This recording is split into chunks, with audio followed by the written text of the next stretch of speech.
He grabbed her arm before she could turn away. "Where is Evelyn?"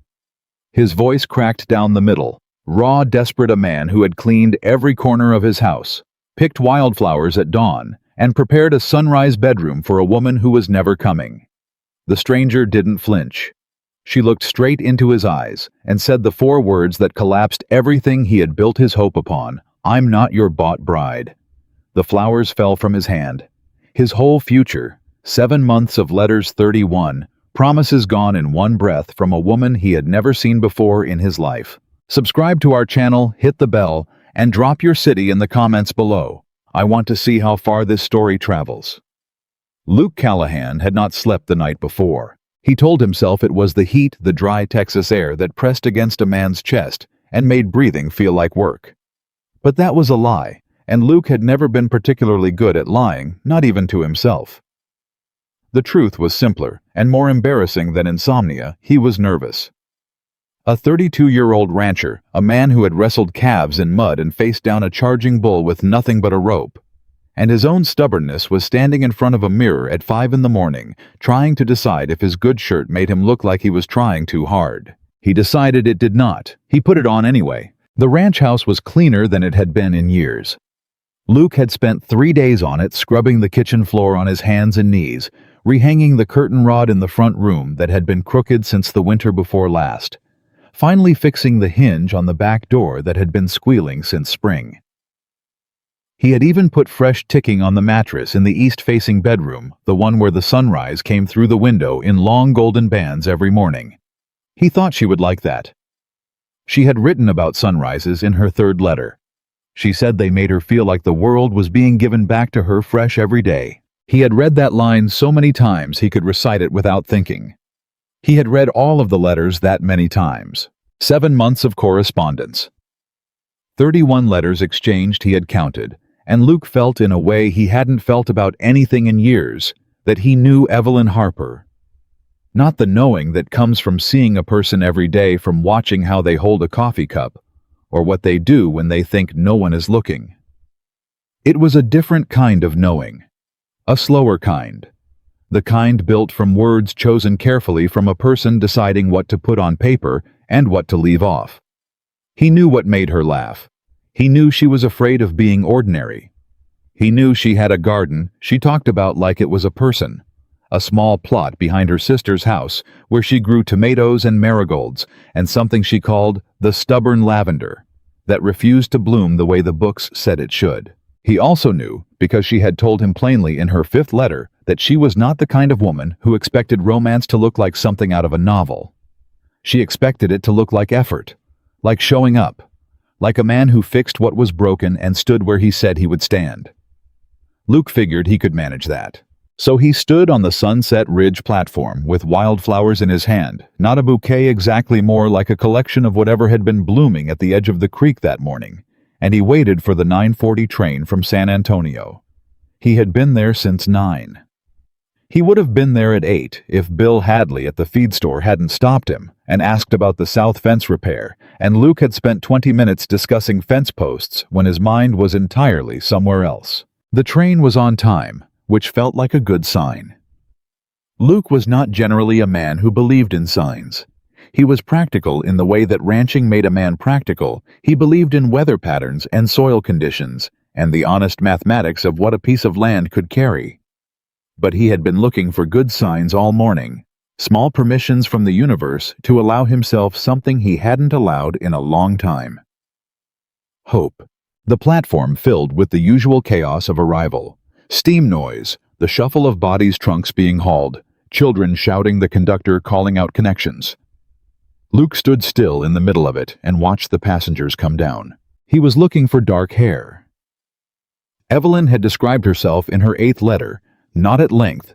She had been almost shy about it, but she had mentioned dark hair and what she called unremarkable height, and a blue traveling dress she had bought specifically for the journey.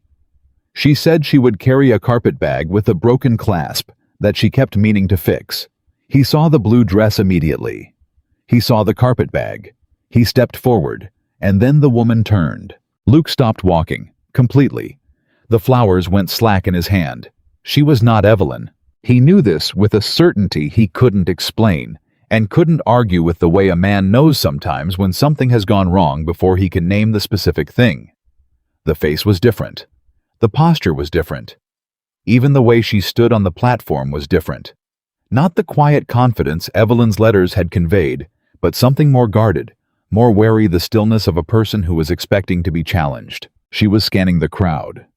Her eyes moved carefully, methodically, the way a person looks when they're not sure what they're looking for, but they'll know it when they see it. Her eyes found him. And something in her face shifted, not toward relief and not toward warmth, toward something harder, something that looked almost like resolve. She walked toward him. Luke did not move. He couldn't quite explain why. Something about the way she was moving made the skin on the back of his neck go tight. She stopped 2 feet away and looked up at him. She had dark hair like Evelyn had described, but the face was different.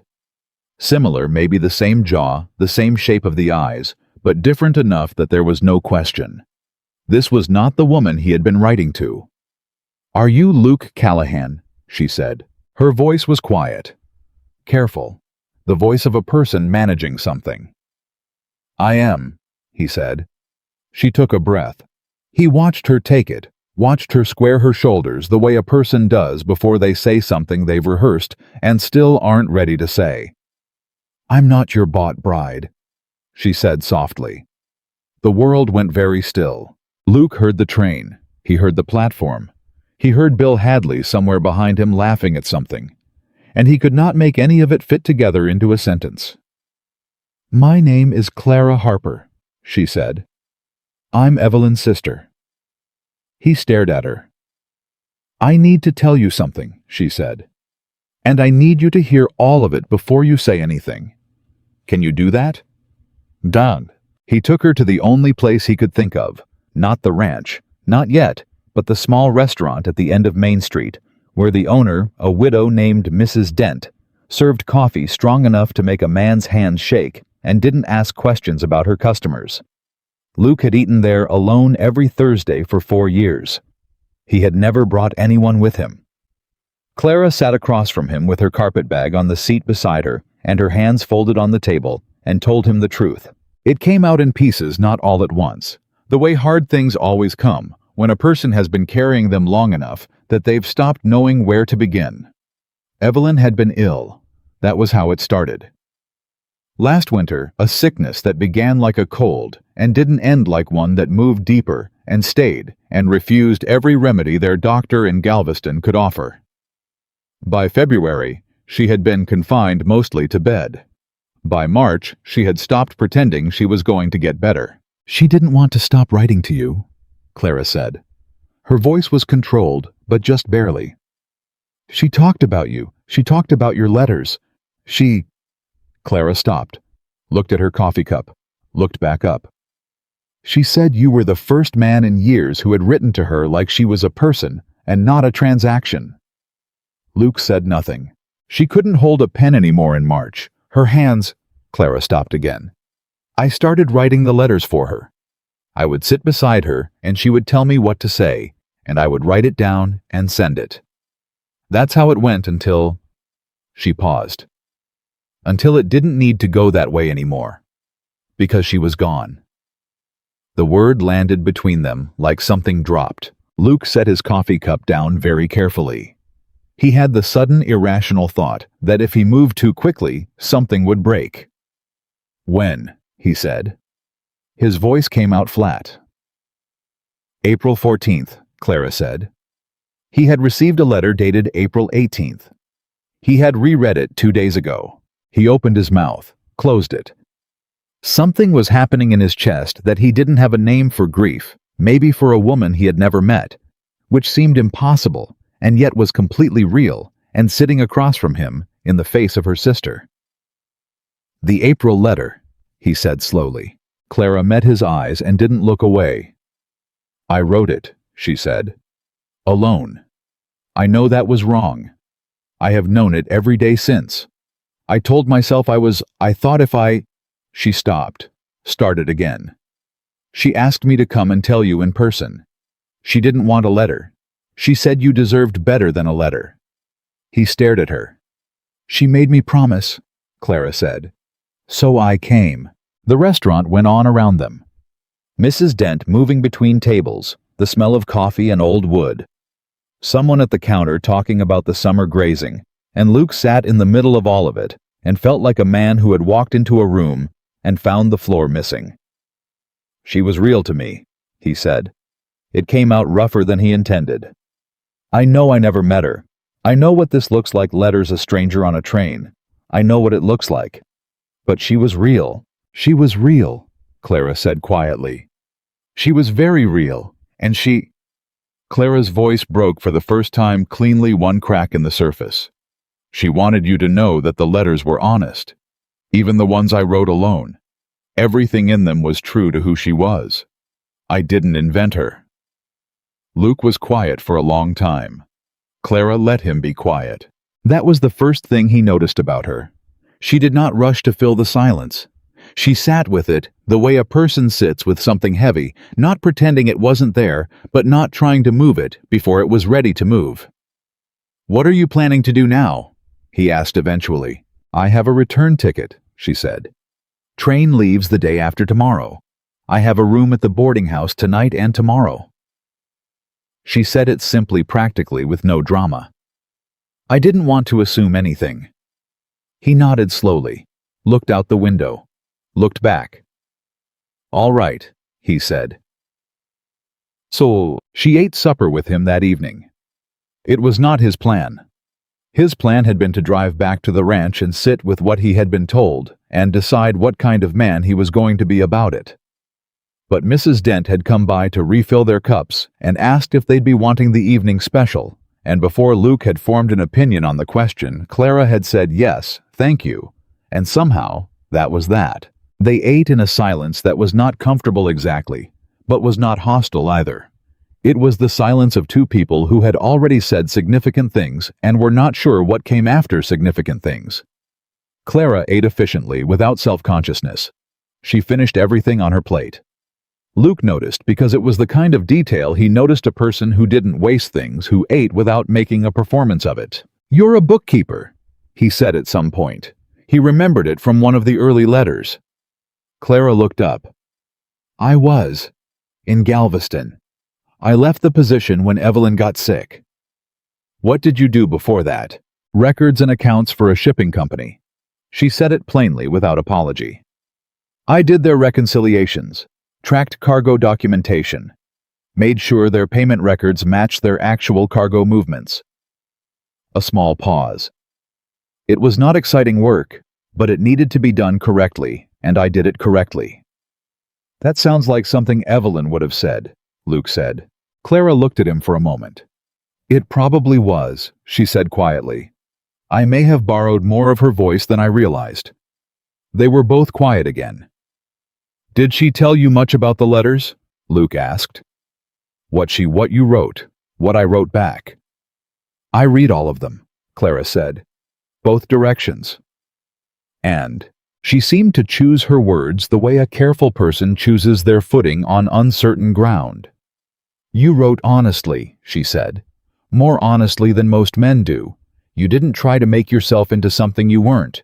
You told her the ranch was hard work, and the winters were difficult, and you weren't always good company. You told her the truth about what you were offering."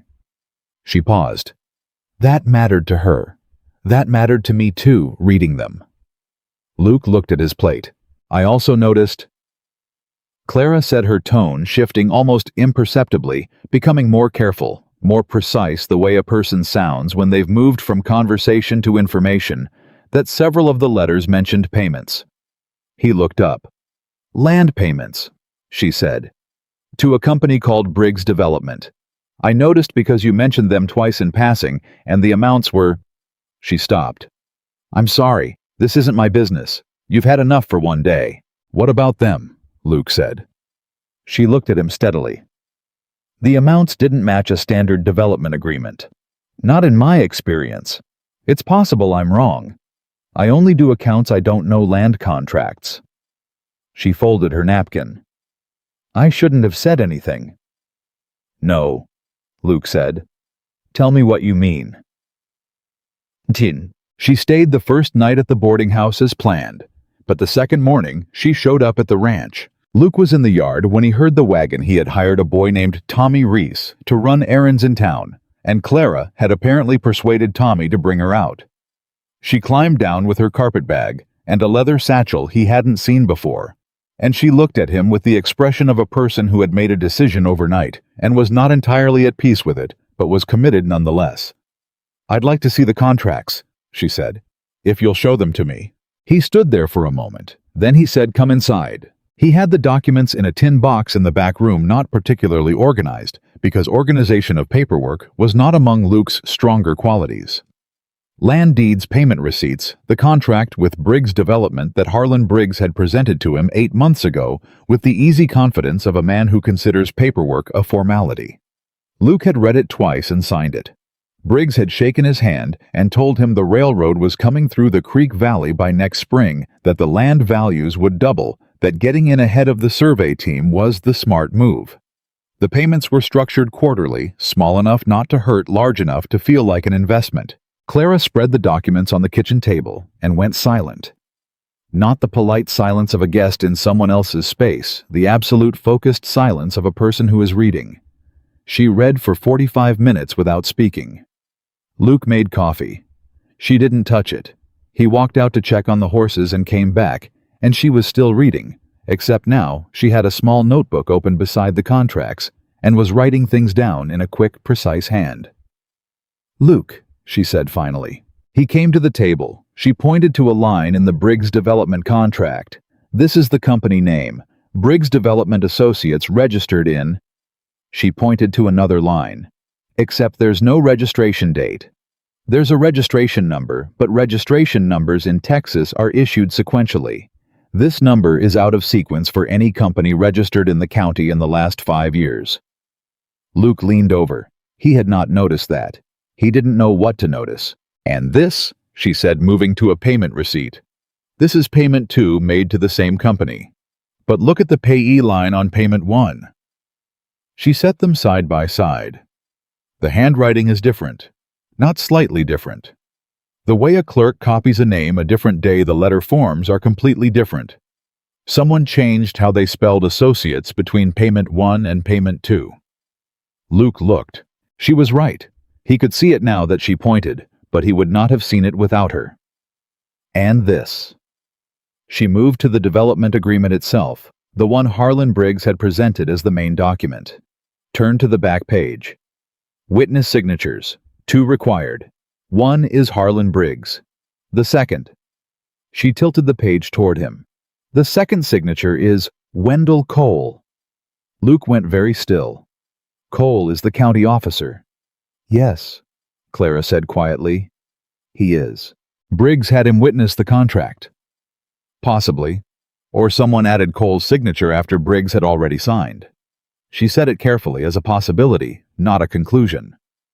"I can't tell you which from this alone, but a county officer witnessing a private development contract is unusual.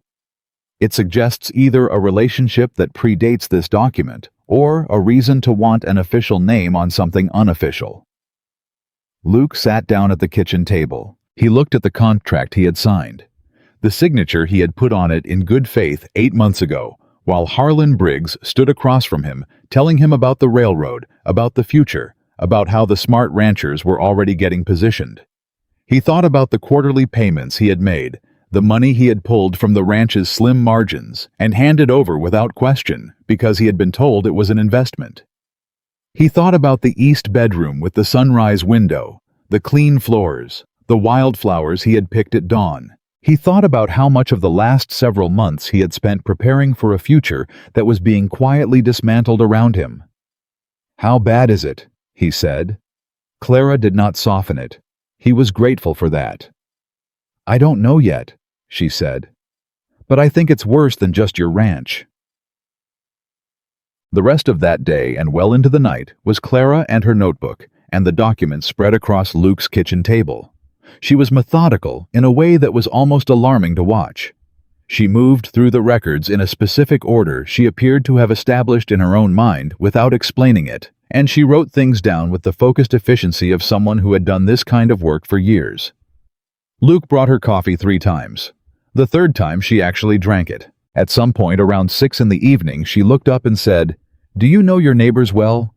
The ranchers east along the creek." "Some of them," Luke said. "Hank Delaney's got the property east of mine. Pete Sorensen is further on. There's a widow, May Garrett, who's been working her place alone since her husband died 2 years ago." "Have any of them mentioned Briggs?" Luke thought about it. "Hank said something once, maybe 3 months back. He said someone had come by asking about his south pasture acreage." He paused. "I didn't think anything of it." "Did he mention the railroad?" Clara said.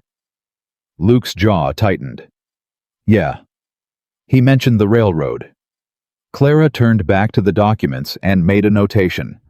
"I'd like to talk to them," she said. "Clara," Luke said, "you're supposed to be on a train tomorrow morning." She looked at him. Then she looked at the table. Then she looked at him again. "Yes," she said. "I know."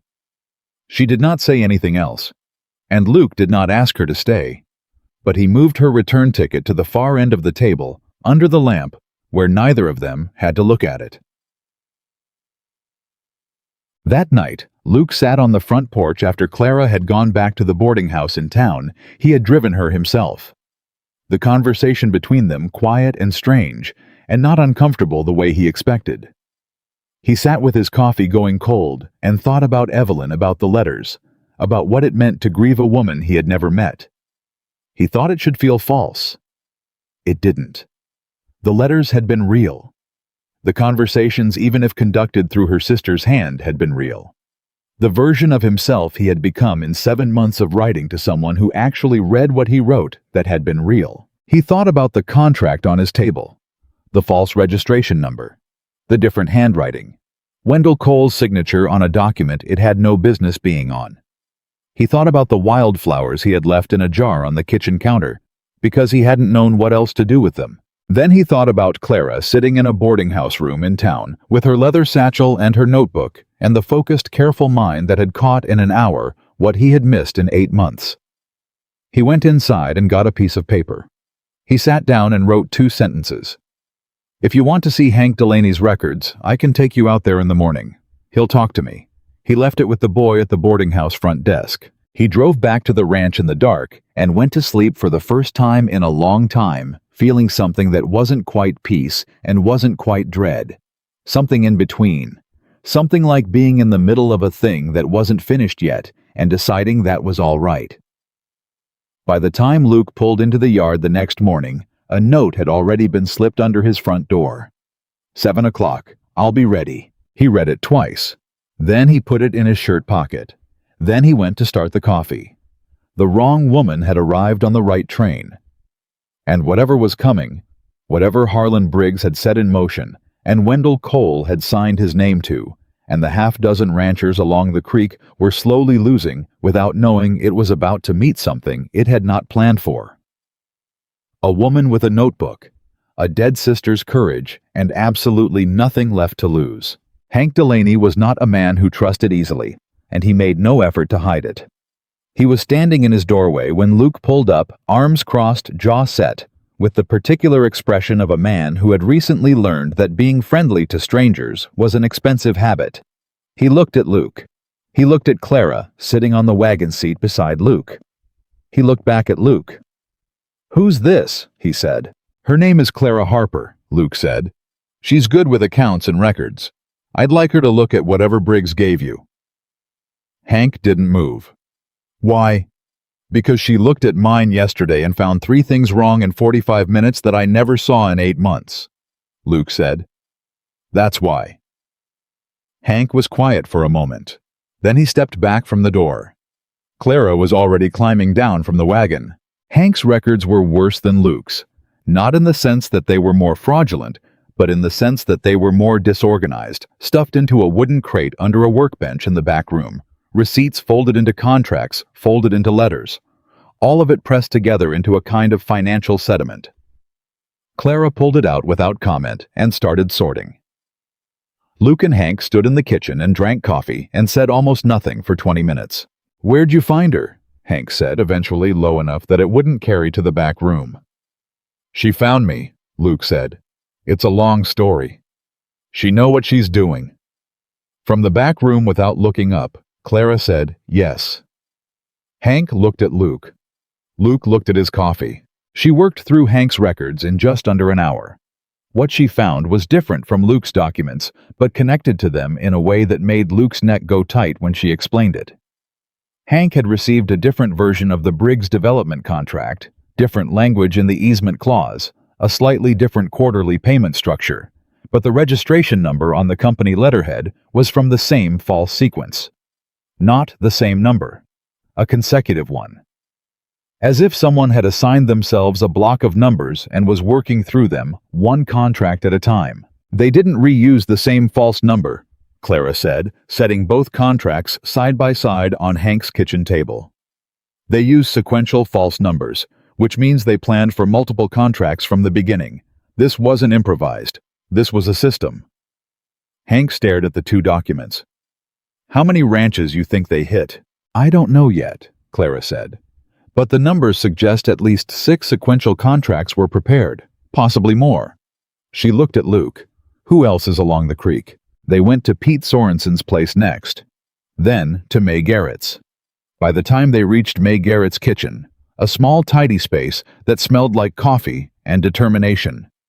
Clara had 4 sets of contracts spread in her memory, if not on the table. And she was moving through May's paperwork with the focused speed of someone whose mental pattern had fully clicked into place. May Garrett was 61 years old, had been running her ranch alone for 2 years, and had the kind of quiet toughness that came not from being invulnerable, but from having survived things and decided to keep going anyway. She watched Clara work with the expression of a woman who deeply appreciated competence. Briggs came to me in January, May said. Brought a man with him. Young man didn't say much, just stood there. Briggs did all the talking. She paused. He knew things he shouldn't have known. About my finances, about the property line dispute I'd had with the county last year. He knew about it before I told him. Clara's pen stopped moving. Luke looked up. He knew about your county dispute, Clara said carefully. Knew the specific amounts involved, May said. Knew which officer had handled the filing. She set her coffee cup down. At the time I thought maybe he'd just done his research, asked around town. But now... The officer who handled your filing, Clara said. Do you remember his name? May looked at her steadily. Wendell Cole, she said. The kitchen went very quiet. Luke pushed back from the table and stood up. He walked to the window and stood there with his back to the room for a moment. And when he turned around, his expression had settled into something harder than it had been that morning. He's feeding them information, Luke said. Cole. He has access to county records, every property dispute, every financial filing, every land assessment. He knows which ranches are vulnerable, and he's telling Briggs which ones to approach. That's what it looks like, Clara said. She said it quietly, without drama, but her pen was moving again, and she was writing quickly. It's not proof yet, but it's a pattern. How is that not proof? Hank said. He had followed them to May's place in his own wagon uninvited, and nobody had told him not to. Because a pattern is a direction, Clara said. Proof is a destination. We're not there yet. May reached across the table and put her hand briefly on Clara's arm. You keep going, she said. You're the first person who's made sense of any of this since January. Clara did not look up from her notebook, but something in her shoulders shifted just slightly, just enough to notice if you were watching, and Luke was watching. He had been watching since the train platform. He wasn't entirely sure when that had started feeling intentional. They drove back to Luke's ranch in the late afternoon, with Clara's notebook full, and Luke's mind running in several directions at once. The wagon was quiet, but not empty, the way silence sometimes is. It was the quiet of 2 people with too much to think about, and not enough space yet to think it. 6 contracts, Clara said at some point. Not looking at him. Looking at the road ahead. At minimum, sequential false registration numbers. A county officer with access to financial records and property filings providing information on vulnerable targets. Quarterly payments structured small enough to seem reasonable, but large enough that over 2 or 3 years they represent significant transfer of capital. She paused. And somewhere a land claim. The payments are just the first stage. What do you mean? Luke said. The money isn't the end goal, Clara said. It's the mechanism. If they can establish a pattern of payment money moving from ranchers to Briggs Development, they can construct a legal argument that the ranchers entered into a development agreement. And if the agreement contains certain language, she opened her notebook without looking at it, as if she already knew the page. Luke, your contract has a clause in Section 4. Default provisions. If payments stop, or if the development agreement is disputed by either party, the company retains right of first claim on the underlying property. Luke stared at the road. I signed that, he said. You signed it, she said. So did Hank. So did May. Except her version uses slightly different language that achieves the same thing. She closed the notebook. They're not building a railroad. They're building a legal mechanism to claim your land when they're ready to trigger the default. Luke's hands tightened on the reins. And Cole, he said. Cole would handle the county filing when the claim comes in, Clara said. Which means the paperwork would move through the exact office of the exact man who helped design the scheme. She paused. It's almost elegant if you don't think about the people it destroys. Luke was quiet for a long time. Why haven't they triggered it yet? He said. Because they're not ready, Clara said. They need all the contracts in place first, or they need something else, some document, some final piece. The claim has to be airtight before they file, or a judge throws it out and they lose everything. She looked at him. They're still setting up, which means we still have time. How much time? She didn't answer immediately. I don't know, she said. But not much. The quarterly payments are due again in 6 weeks. If they're going to move, it'll be around that window. Luke pulled the wagon into his yard and sat there for a moment without climbing down. The evening light was doing something to the land around the ranch that he usually noticed and appreciated and did not notice or appreciate at all right now. Your train ticket, he said. I know, Clara said. You said you were leaving tomorrow.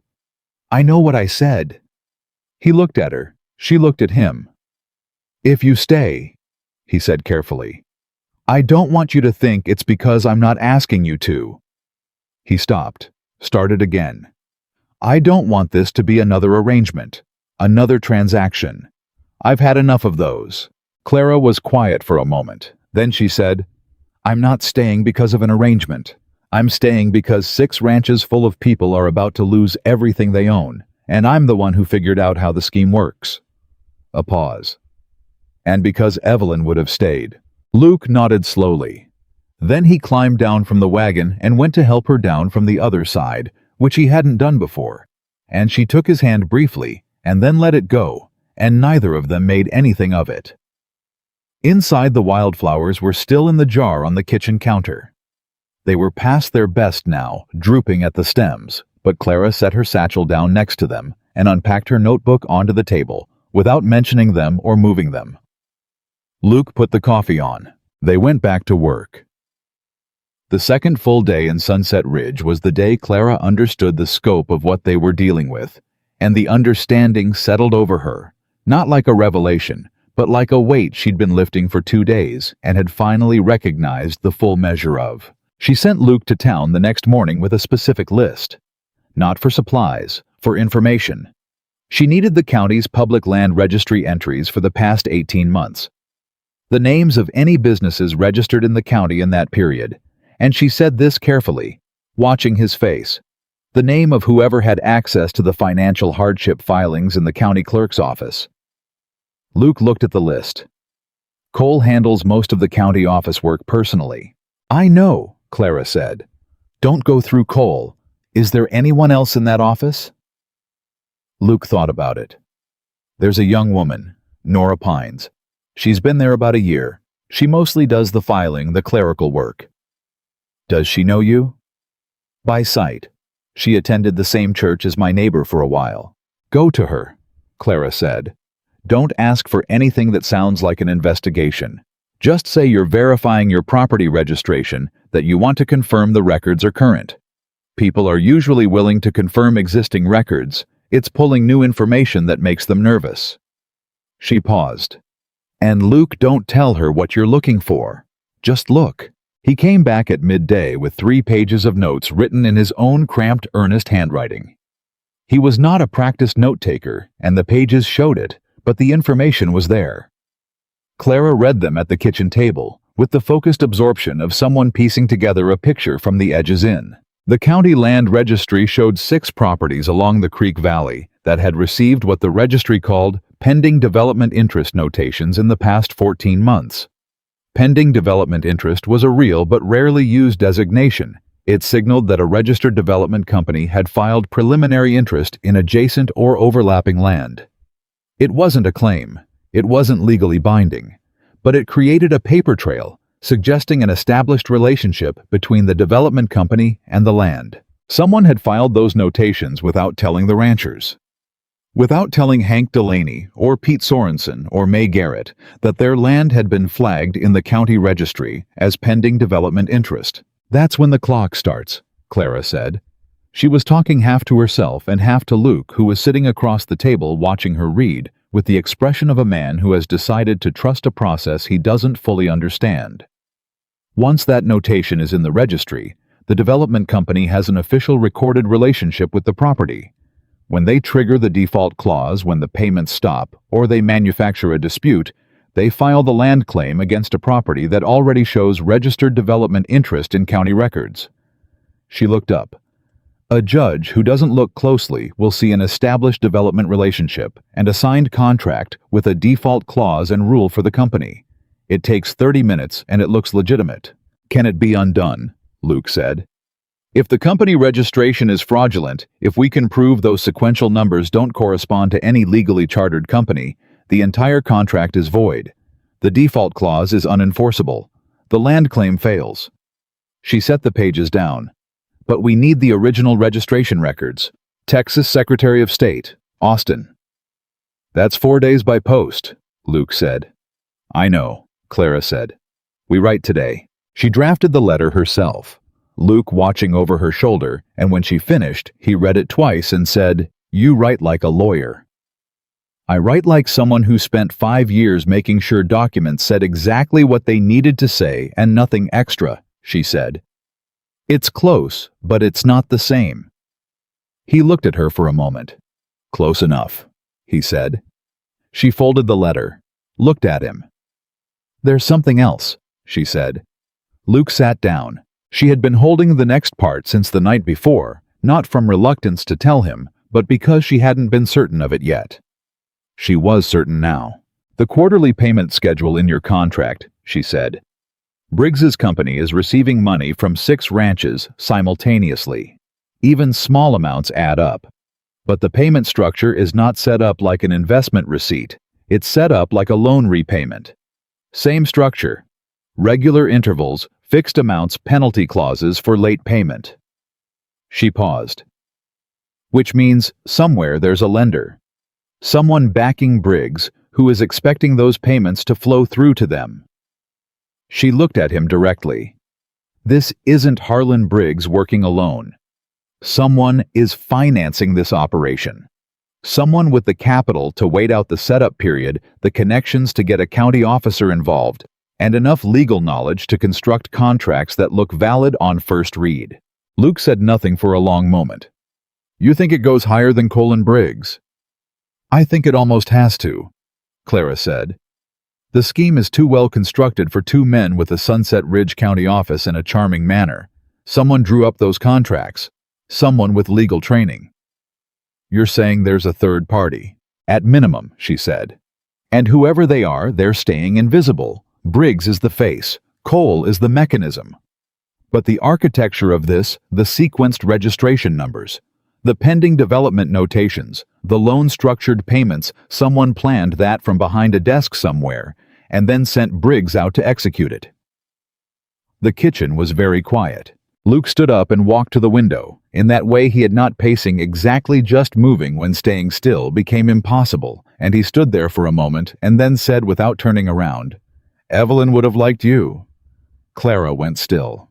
Not because you're her sister, he said. Because of the way you work, the way you don't stop when it gets complicated. He turned. She wrote about that, actually, in one of the early letters. She said the thing she respected most in a person was the kind of stubbornness that looks like calm. Clara looked at him for a long time. Something passed across her face, complicated and quiet and not entirely resolved. She wrote that to you, she said. Letter 4, he said. March. Clara looked down at the table. When she looked back up, her expression had settled into something that was not quite grief and not quite warmth, but occupied the territory between them. I wrote that line, she said softly. I wrote that one myself. Evelyn was having a hard day, and she asked me to just write what I thought, and she'd tell me if she wanted to change anything. A pause. She didn't change anything. The sentence sat between them with its full weight. Luke nodded once slowly. Then he said, We should get this letter to the post office before it closes. Yes, Clara said. She picked up the letter. We should. They went to town together for the second time, and the ride was different from the first. Not dramatically, not in any way that would have been visible to anyone watching from the road, but the silence had changed character. It was no longer the silence of two strangers with a shared problem. It had become something else. Something with more room in it. At the post office, Luke handed the letter across the counter and paid the postage and turned to find Clara already at the window looking out at Main Street with her arms folded in the way she did when she was working through something internally. He stood beside her and followed her gaze. Harlan Briggs was crossing the street on the far side, moving toward the county office.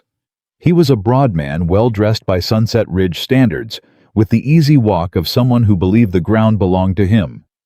He didn't look toward the post office. Have you spoken to him since you signed the contract? Clara said quietly. Twice, Luke said. He came by the ranch in February to check on some survey markers. In April, he sent a man to confirm the second payment had been received. He'll come again, Clara said, before the next payment window.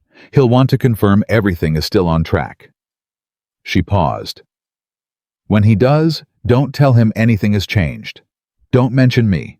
Don't mention the records. Luke looked at her. You want me to let him think we don't know?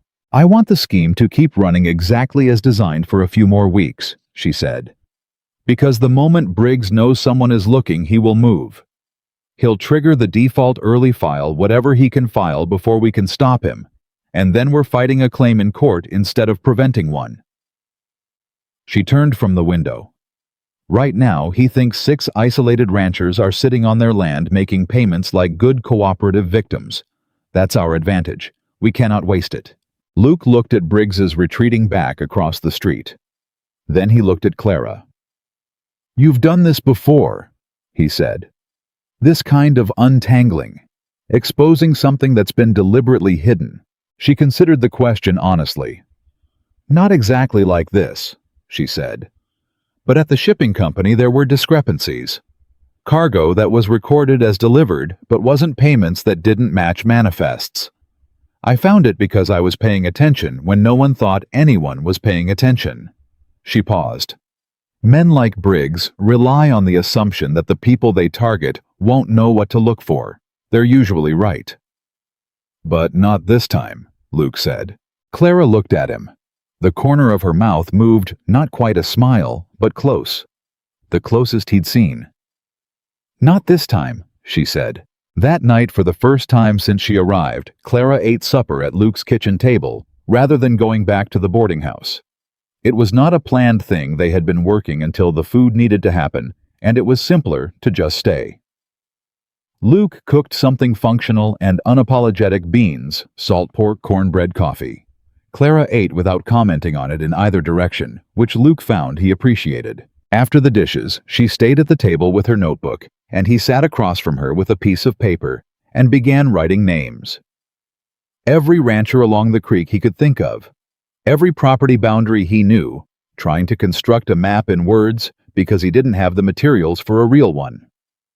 They worked like that for an hour, occasionally asking each other questions across the table, building the picture one piece at a time. At some point, Clara said without looking up, "You don't have to keep staying up. I can work alone." "I know," Luke said. He didn't move. She looked up at that, studied him for a moment, then went back to her notebook. Later, much later, when the lamp had burned low and the notes covered most of the table, Clara sat back and rubbed her eyes with the heels of her hands and said, "There's a name I keep coming back to." Luke looked up. "The pending development notations in the county registry," she said. "Someone filed those, not Briggs. He's not a county official. Not Cole directly, because Cole would have recused himself from anything with his own signature on it.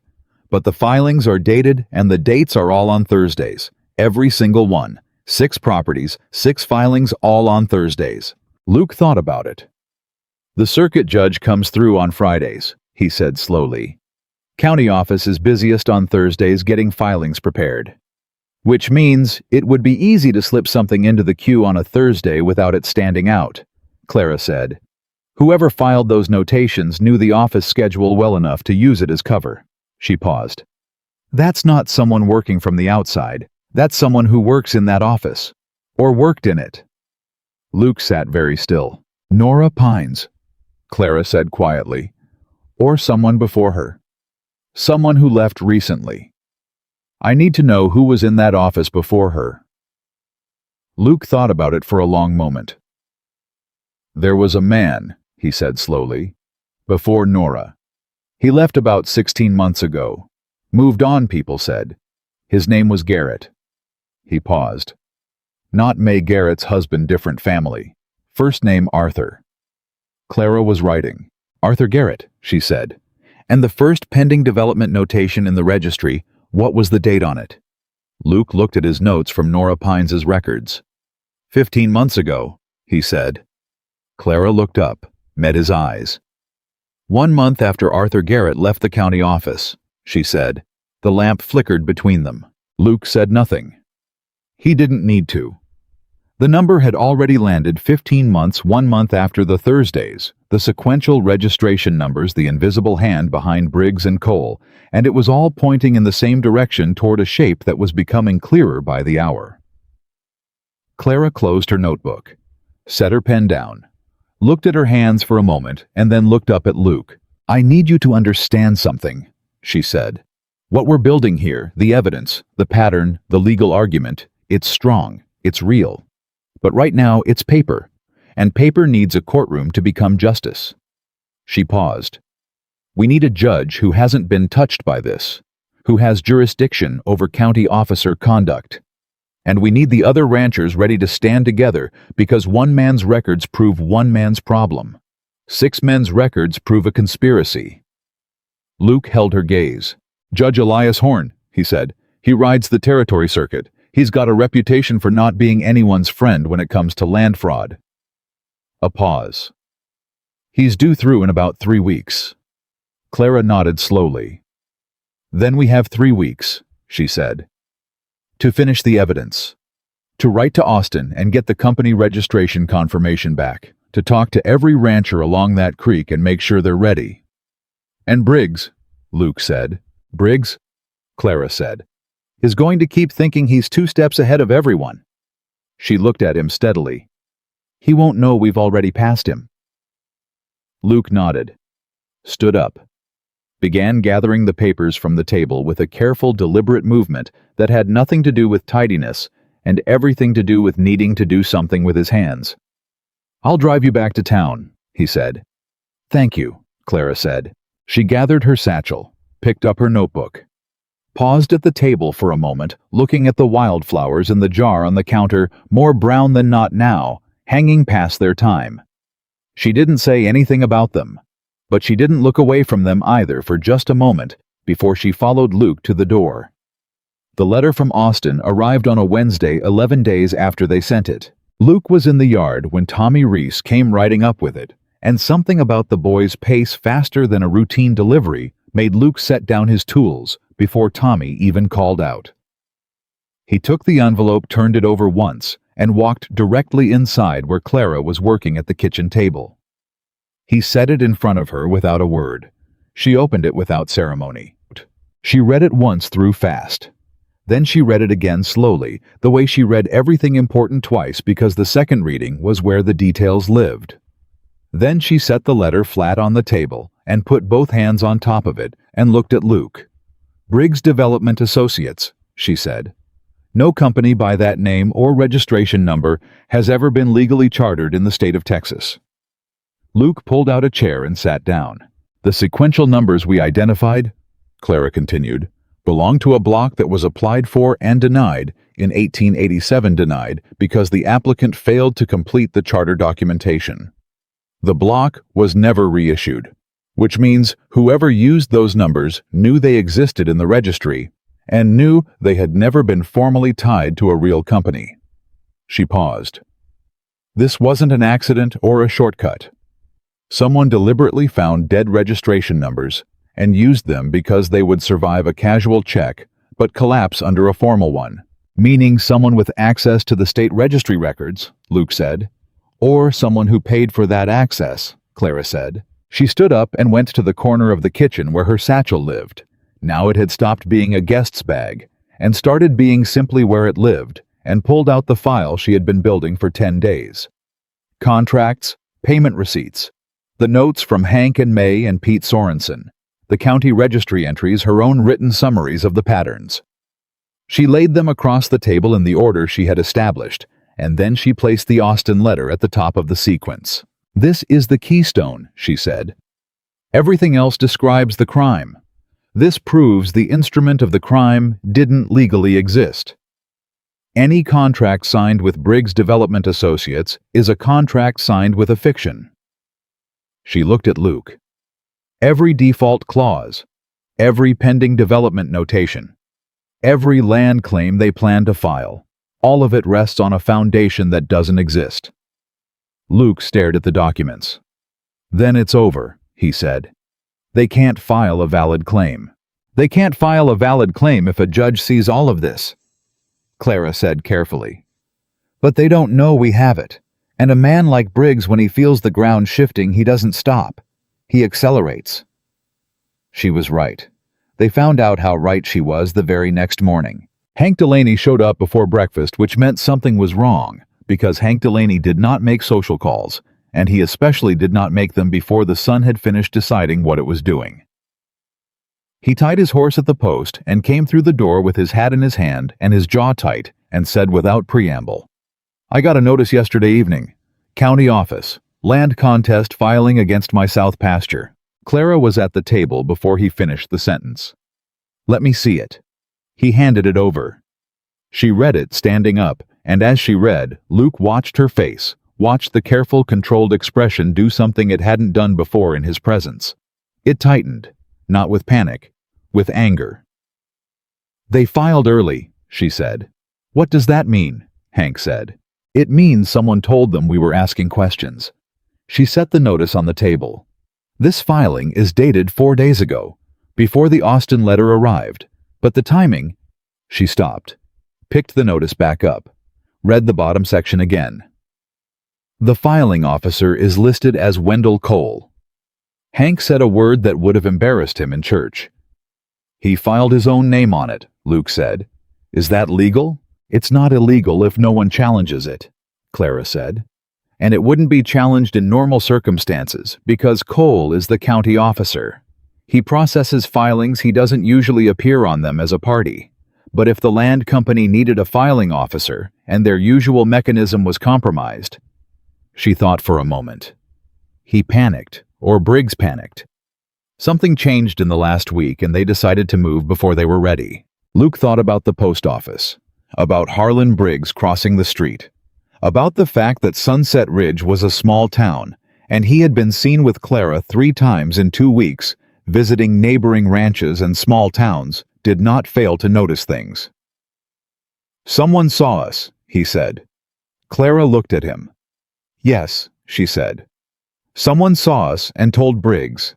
The question of who had seen them and talked was one they did not have time for right now, and all 3 of them understood that without saying it.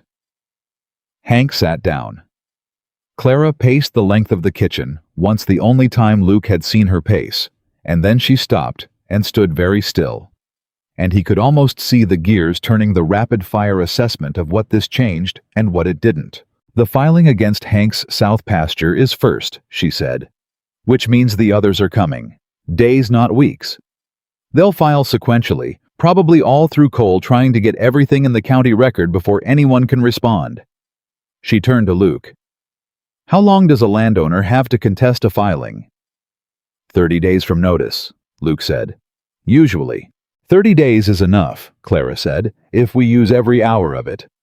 She picked up her pen. Hank, I need you to ride to Pete Sorensen and May Garrett today. Tell them both what's happened. Tell them to bring every document Briggs ever gave them to Luke's ranch by tomorrow morning. Tell them not to talk to anyone from the county office in the meantime. Anyone. She paused. Tell May specifically if Wendell Cole or anyone from his office contacts her, she is to say she needs time to consult a family member before signing anything. That buys us hours. Hank was already standing. What are you going to do? Write a complaint to the territorial court, Clara said. Addressed to Judge Elias Horn. She was already reaching for paper. A county officer who appears as a filing party in a land contest is in direct conflict with his official duties. That alone is grounds for territorial oversight. And if Judge Horn sees this filing alongside the fraudulent company registration, she looked up. He'll want to come sooner than his scheduled circuit. How much sooner? Luke said. That depends on how clearly I write this, Clara said. And she sat down and began. She wrote for 4 hours. Luke did not interrupt her. He made coffee, checked on the stock, repaired the hinge on the barn door that had been threatening to fail for a month, and came back inside every hour to find her in the same position. Pen moving, face concentrated, occasionally stopping to reread a paragraph with the critical expression of someone who knew the difference between language that worked and language that almost worked. What she produced was not a letter. It was an argument, methodical, documented, and precise. It named Wendell Cole by title and action. It cited the fraudulent Briggs development registration by number, with the Austin letter as corroborating evidence. It described the pattern across 6 properties with specific dates, amounts, and documentation. It named the pending development notations filed without landowner notification as a potential violation of Territorial Land Code. Section 9, Paragraph 3. She had found the code reference in a slim volume of territorial statutes Luke hadn't known he owned, inherited from the previous owner of the ranch, and sitting on a shelf unread for years. When she finished, she handed it to Luke without comment. He read it. He read it again. Where did you learn to write like this? He said. I learned by reading documents until I understood what made some of them matter and some of them not, she said. The ones that matter are specific. They give a judge or a reviewer nothing to dismiss and nothing to misunderstand. She looked at him. I'm not a lawyer. A real lawyer would do this better. But we don't have a lawyer, and we have 3 days before they start filing against the other properties. This is what we have. It's enough, Luke said. He meant it. They sent it by express post priority delivery, addressed directly to Judge Elias Horn, in care of the Territorial Courthouse. Clara paid the extra postage herself from money she had not mentioned she had, and when Luke looked at her about it, she said simply, I have savings. I wasn't spending them on anything. And that was the end of that. The next morning, May Garrett arrived with Pete Sorensen, both of them carrying their document boxes. Both of them with the tight expressions of people who had not slept well. Pete Sorensen was a quiet man in his mid-40s who had built his ranch from nothing in 12 years, and whose quietness, now sitting at Luke's kitchen table, had a specific quality, the quietness of a man who is holding his anger in one hand and his fear in the other, and doesn't want to drop either one. My east pasture, he said. They filed on my east pasture. He put his notice on the table beside Hank's. Got it yesterday afternoon. May put hers down beside his. My entire south boundary, she said. Her voice was steady.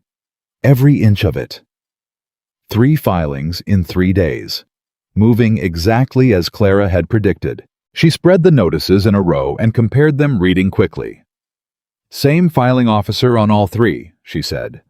Cole, same company name, same default language. She pointed to the bottom of Pete's notice. Different attorney of record, though. She looked up. The first two had no attorney listed. Pete's has an attorney, Thaddeus R. Morrow Galveston.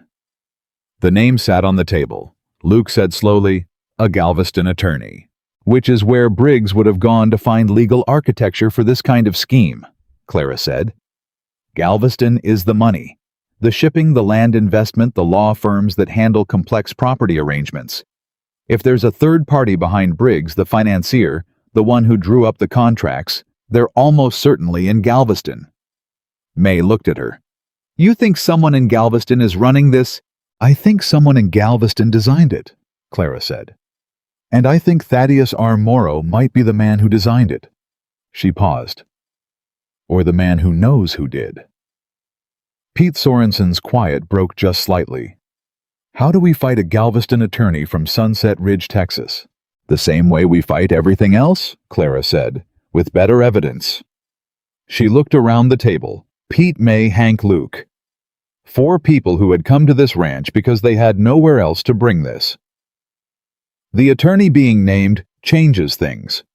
It means Briggs and whoever is behind him have decided to go fully legal. They think their documents are strong enough to survive a court challenge. They're wrong, but they don't know they're wrong yet. She spread her hands over the documents. What we have is stronger. A fraudulent company registration, a county officer in conflict of interest, 6 contracts with identical fraudulent clauses, and a pattern of pending notations filed without landowner knowledge.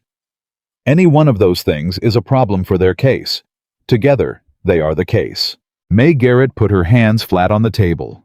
Tell me what you need me to do. It was the moment Luke would think about it later, the way certain moments become the ones you return to, that the thing shifted from Clara and Luke's investigation into something larger.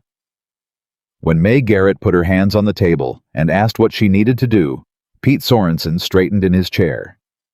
Hank Delaney nodded, once the firm nod of a man who has made a decision. And Clara, who had come to Sunset Ridge on a train with a dead sister's promise and a return ticket she had not used, looked at these 4 people around the table and understood that she was not operating alone anymore. She had not been alone for several days, actually. She had just not let herself notice it until now. I need each of you to write out a statement, she said. In your own words. When Briggs first approached you, what he said, what he promised, what you signed, and when. Date it and sign it. Don't change the language to sound official. Write it how you'd say it to a neighbor. Judges trust plain language from plain people. She paused. And I need anyone else along this creek who got a visit from Briggs. Anyone who was approached but didn't sign, anyone who heard about the railroad project but was suspicious. Those voices matter too. A scheme this wide doesn't approach only the people it succeeds with. It approaches everyone and takes what it can. Hank said, Tom Birch. 2 properties east of Pete's. Briggs came to him back in November, and Tom told him to get off his land. Tom's got a temper. Tom's temper is an asset right now, Clara said. Bring him. By the end of that day, Luke's kitchen table had become the center of something none of them had planned. 7 people had moved through the ranchers, a farmhand, who had overheard a conversation between Briggs and Cole at the feed store 6 months ago and hadn't known what to make of it. A woman named Grace Ellison, whose late husband had been approached about selling his property to Briggs Development 2 years before the scheme apparently began.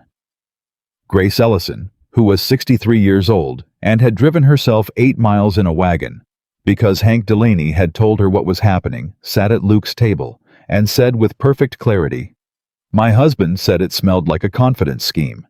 He died before he could prove it. I've been waiting 2 years for someone to prove it. Clara looked at her for a moment. It's going to be proven, she said. I promise you that. It was the only promise Clara had made since she arrived. Luke noticed because he noticed everything she did or didn't do, a habit he had developed without deciding, to the same way he had developed the habit of making 2 cups of coffee in the morning instead of 1. That night, late after everyone had gone, Luke came into the kitchen to find Clara staring at a piece of paper with an expression he hadn't seen on her before. Not the concentrated working look, not the controlled anger from Hank's filing. Something quieter, something that was costing her more. "What is it?" he said. She turned the paper toward him. It was not part of the fraud evidence. It was a personal letter, the handwriting unfamiliar, addressed to Clara in care of the Sunset Ridge post office. Tommy Reese had brought it with the other mail that afternoon, and she had apparently set it aside until now. "It's from a woman named Helen Morrow," Clara said. Luke looked at her. "Morrow, same name as the attorney." "His wife," Clara said. "Or his former wife. The letter is—" She paused. "She's in Galveston. She says she saw a notice in the territorial newspaper about land contest filings in Sunset Ridge County. She says her husband has been involved in land schemes in 3 other territories over the past 8 years. She says she tried to report him twice, and no one listened." Clara looked up. "She says she has documents." Luke sat down very slowly. "She found us," he said. "She found the filing notices," Clara said. "Public record. She's been watching for her husband's name in legal filings for 2 years, waiting for someone to build a case large enough to include what she knows." Clara set the letter down. "She wants to know if we're that case." The lamp between them held steady. Luke looked at the letter, looked at Clara. "Write to her tonight," he said. "I already started," Clara said. She had. He could see at the beginning of a reply on the paper beside the letter, her handwriting tight and clear and urgent. He pulled his chair around to her side of the table without being asked, because 2 sets of eyes on a letter this important were better than one, and she moved her lamp slightly to give him better light, and they worked on the reply together, in a silence that had nothing awkward left in it. The letter to Helen Morrow went out with the Morning Post. What came back 5 days later was not just a letter, it was a packet, thick, sealed with wax, the handwriting on the outside shaking slightly. The handwriting of a person who had been afraid for a long time and had decided to stop being afraid. Inside were copies of 3 contracts from 2 different territories, all using the same false registration number structure. A ledger page showing payments flowing from Briggs Development to a holding account managed by Thaddeus R. Morrow's law firm. A personal letter from Morrow to an unnamed investor. Helen had written in the margin, "The investor is a man named Caldwell Land Speculator."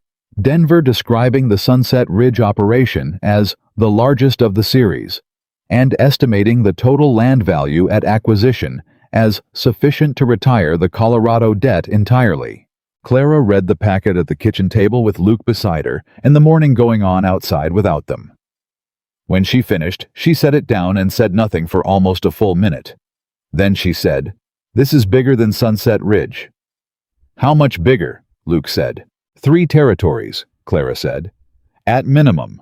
The same scheme, the same structure scaled up each time. Sunset Ridge is the culmination, the largest version. They've been practicing." She looked at him. "Caldwell, the Denver investor, is the third party, the money behind all of it. Morrow is the legal architect. Briggs is the field operator. Cole is the local mechanism." She spread Helen Morrow's documents beside their own. "This is not a county land fraud. This is a territorial crime, possibly a federal one." Luke stared at the documents. "Judge Horn," he said. "Judge Horn needs to see all of this," Clara said. "Every piece, ours and Helen's, because this is no longer a case about 6 ranchers in Sunset Ridge County." She paused. "This is a case about a coordinated conspiracy operating across multiple territories, using fraudulent company registrations, corrupt local officials, and legal manipulation to strip land from isolated property owners who had no reason to suspect they'd been selected as targets." She looked at him directly. "That's a federal matter. Judge Horn can refer it upward, but he has to see it first." "Have we heard back from him?" Luke said. "Not yet," Clara said. "But we will." She said it with the certainty of someone who believed in the logic of things, that evidence this clear presented this carefully to a judge with this reputation, would produce a response. It was not naive certainty. It was the certainty of someone who had done the work and knew the work was good. 2 days later, a rider came from the territorial courthouse. Judge Elias Horn would arrive in Sunset Ridge in 8 days. Not on his regular circuit schedule, specifically for this matter. Luke read the notification twice, standing in the yard where the rider had handed it to him, and then walked inside and put it on the table in front of Clara without a word. She read it, set it down, looked at her hands for a moment. 8 days, she said. 8 days, Luke said. She looked up at him. And for the first time since she had stepped off the train with her broken-clasped carpet bag and her dead sister's promise and her carefully managed expression, something in Clara Harper's face went unguarded. Not for long. Just long enough. "We have a lot of work left," she said. "We have 8 days," Luke said. "It's enough." She held his gaze for a moment longer than necessary. Then she picked up her pen. But that night, something went wrong that none of their evidence or preparation had accounted for. Luke went to the barn at 10 o'clock for the last check of the evening. The habit of years, and when he came back to the house, the front door was standing open in a way he had not left it. He went still on the porch. He went inside carefully. The kitchen table was undisturbed. The documents were where Clara had left them. Nothing appeared moved or missing except the Austin letter. The letter confirming Briggs Development Associates had never legally existed. The keystone of the entire case. It was gone. Luke checked every surface. Checked the floor. Checked the file Clara had built. He was absolutely certain where she kept it. She had a precise system, and the Austin letter lived on top first document in the sequence because it was the foundation everything else rested on. It was not there. He stood in the kitchen with his heart going fast and his mind going faster, and then he heard hoofbeats. Someone moving hard, moving away from the ranch in the direction of town, and by the time he got to the door, there was nothing to see. He sent Tommy Reese for Clara within the hour.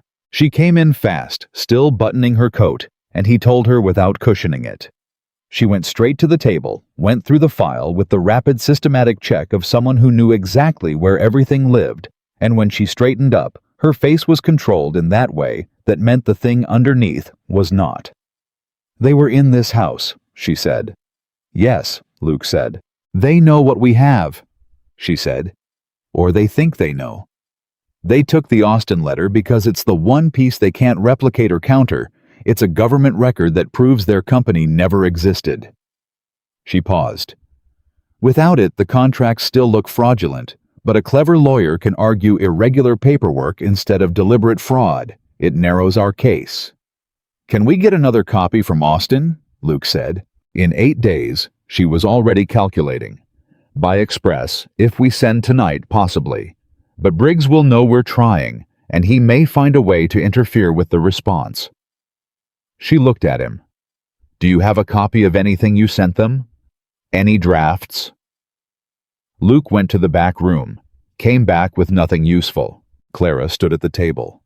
She was thinking hard and fast, and he could almost see the structure of it, the way she moved through possibilities and eliminated them, the way she had been doing since she first spread his documents across this table 10 days ago. "I have my notes from when I first read it," she said. "The registration number, the denial date, the specific language of the denial." She went to her notebook. It lived in her satchel, never on the table, the one document she never left unsecured, and opened it. "I wrote it all down verbatim. I always write primary source material verbatim." She found the page, showed it to him. "It's not the original letter, but it is a contemporaneous record created by an independent party, me, at the time of first review. A judge can consider it corroborating evidence, even without the original." "Is that enough?" Luke said. "It might not have been before tonight," Clara said, "but tonight changed the equation." She looked at him steadily. "Someone broke into your home and stole a legal document to interfere with an active case before Judge Horn. That is obstruction. And if we can prove who did it—" She paused. "Cole, or Briggs, or someone acting for them." Luke's jaw tightened. How do we prove it? We start by finding out who in this town knew the Austin letter existed, Clara said. You and I knew. Hank, Pete, May, they knew we wrote to Austin, but not what came back. Tommy Reese delivered it. She paused. Tommy. Luke was already moving. They found Tommy Reese at his family's place asleep, and the boy came to the door confused and frightened and completely transparent in the way of someone who has done something wrong and been dreading this exact moment.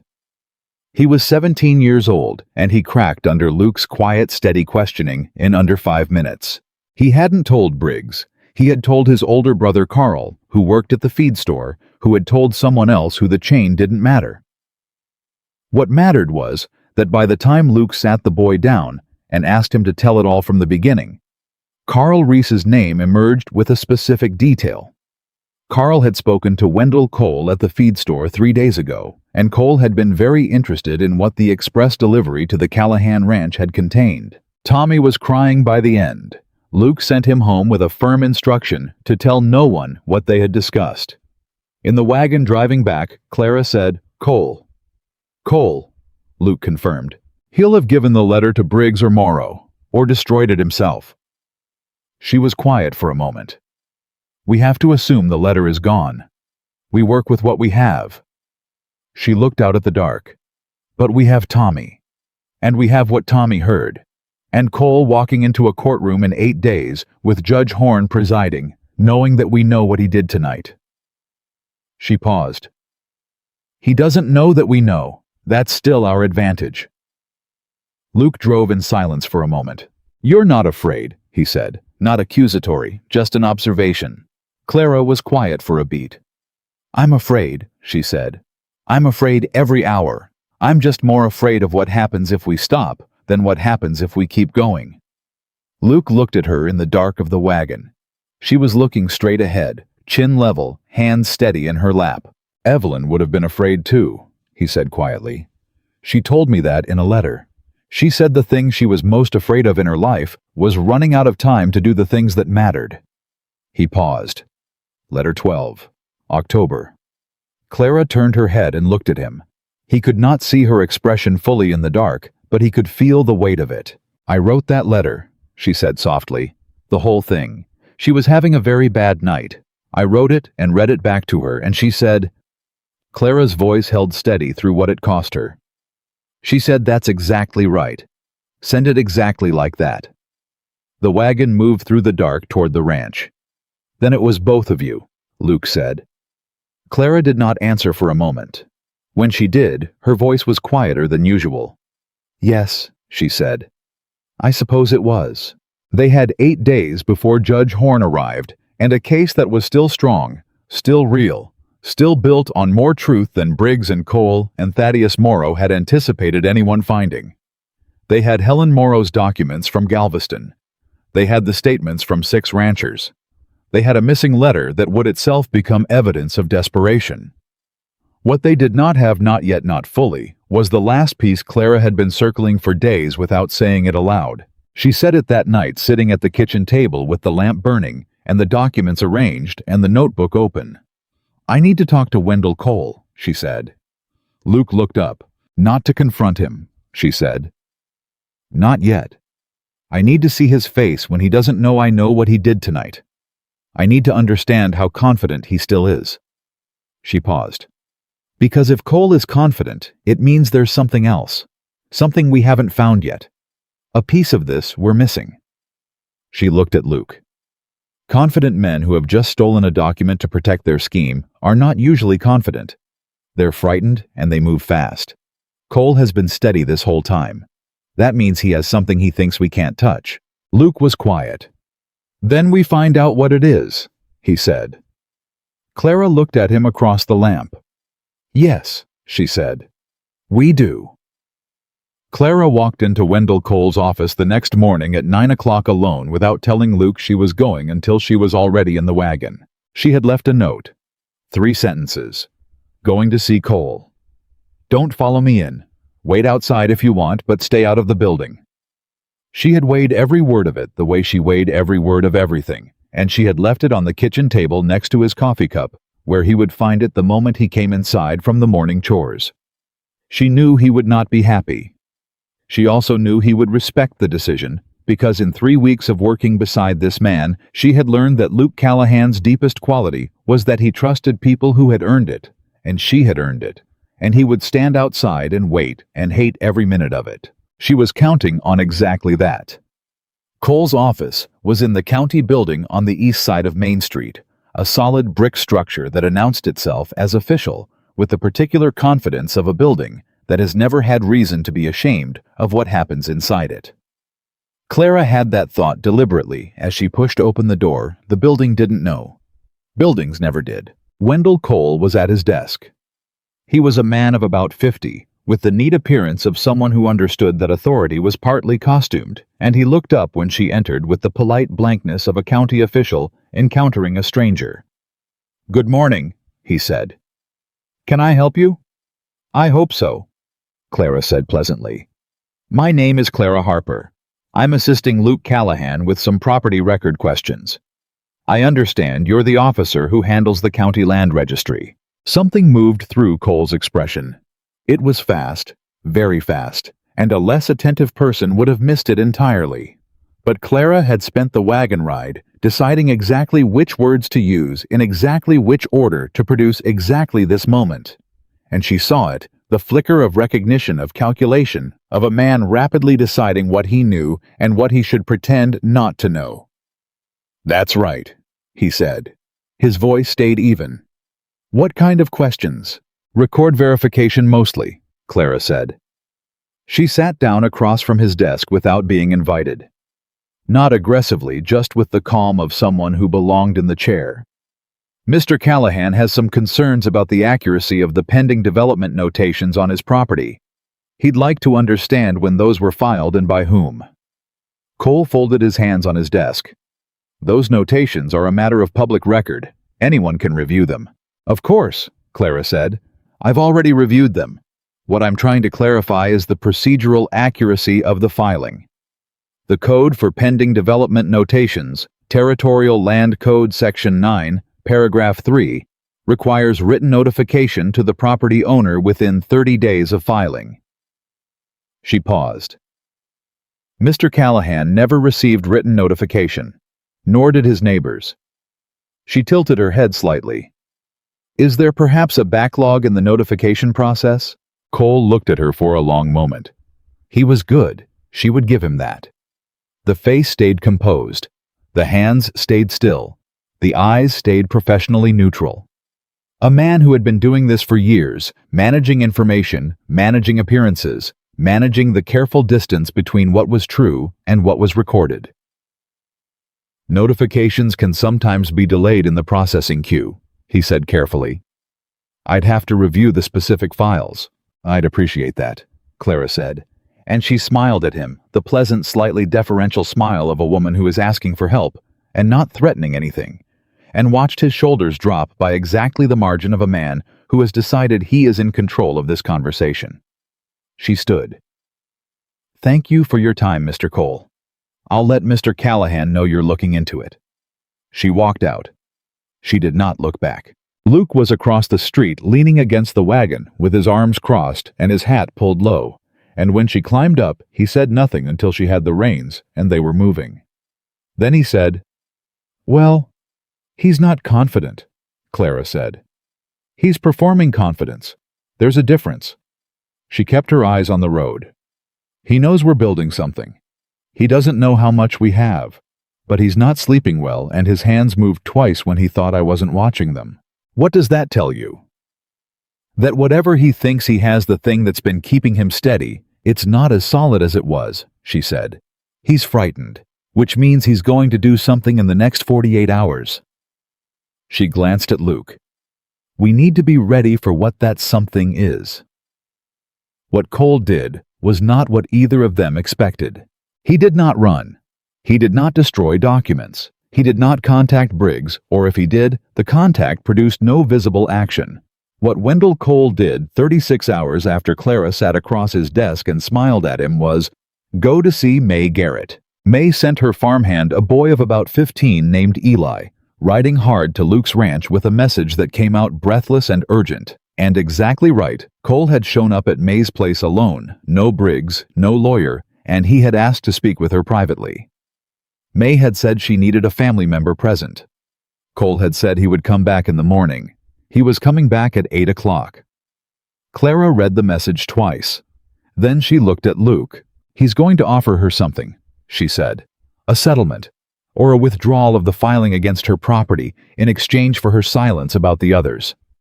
She stood up. He's trying to fracture us, separate one rancher from the group, and offer them something individually that makes them unwilling to testify collectively. May wouldn't take it, Luke said. May wouldn't, Clara agreed. But Cole doesn't know May the way we do. He sees a widow working alone and he thinks isolated means vulnerable. She was already gathering her coat. We need to be at May's place at 7:30 tomorrow morning. All of us, Luke said. All of us, Clara said. They were 6 people in May Garrett's kitchen at 7:30 the next morning. Luke, Clara, Hank Delaney, Pete Sorensen, May herself, and Tom Birch, who had driven over from his place in the dark, because Hank had told him, and Tom Birch's particular form of anger at Harlan Briggs made him extraordinarily reliable about showing up, when showing up mattered. They drank May's coffee, and they waited. Cole arrived at 8:05. He knocked. May opened the door. He stepped inside and stopped walking when he saw the room. 6 people looked back at him. The silence lasted about 4 seconds. 4 seconds in which Wendell Cole's face went through a complete and involuntary performance of everything he had been managing for months. The calculation, the confidence, the performance of both, and came out the other side as something rawer and less controlled. Then he put the performance back on. But they had all seen underneath it, and they all knew it, and so did he. I came to speak with Mrs. Garrett privately, he said. Mrs. Garrett's family and neighbors are here, Clara said from her place at the table, as is entirely her right under any circumstance. Please sit down, Mr. Cole. He did not sit. Miss Harper, he said. He had done his research on her name, which told Clara something. I'm not sure what you think you're... I think I'm sitting in a neighbor's kitchen, Clara said. What are you doing here, Mr. Cole? The room was very quiet. Tom Birch, who had been holding himself carefully still in the corner, made a small sound that was not quite a laugh. Cole looked around the room, looked back at Clara. Something in his face settled not into calm, but into the particular expression of a man who has just finished calculating and doesn't like the number he came up with. The filing against Mrs. Garrett's property, he said. There may have been a procedural error. I came to discuss correction. Discuss it here, May said. These people are my witnesses. Cole looked at her for a long moment. Mrs. Garrett. I said here, May said. 61 years old alone since her husband died, and her voice had the quality of a woman who has stopped asking for things and started stating them. Whatever you have to say, you say it in front of these people, or you leave. Cole left. He walked out of May Garrett's kitchen without another word, and they heard his horse moving away fast, and then the kitchen let out a breath it had been holding collectively. Pete Sorensen said, He's going to Briggs. Yes, Clara said. She was already standing. Which means Briggs is going to move. Today possibly. Definitely before Judge Horn arrives. She looked at Luke. We need to get everything we have to the territorial court clerk today. Not in 8 days. Today. If Briggs files something new before we get our evidence into the court record, he controls the sequence.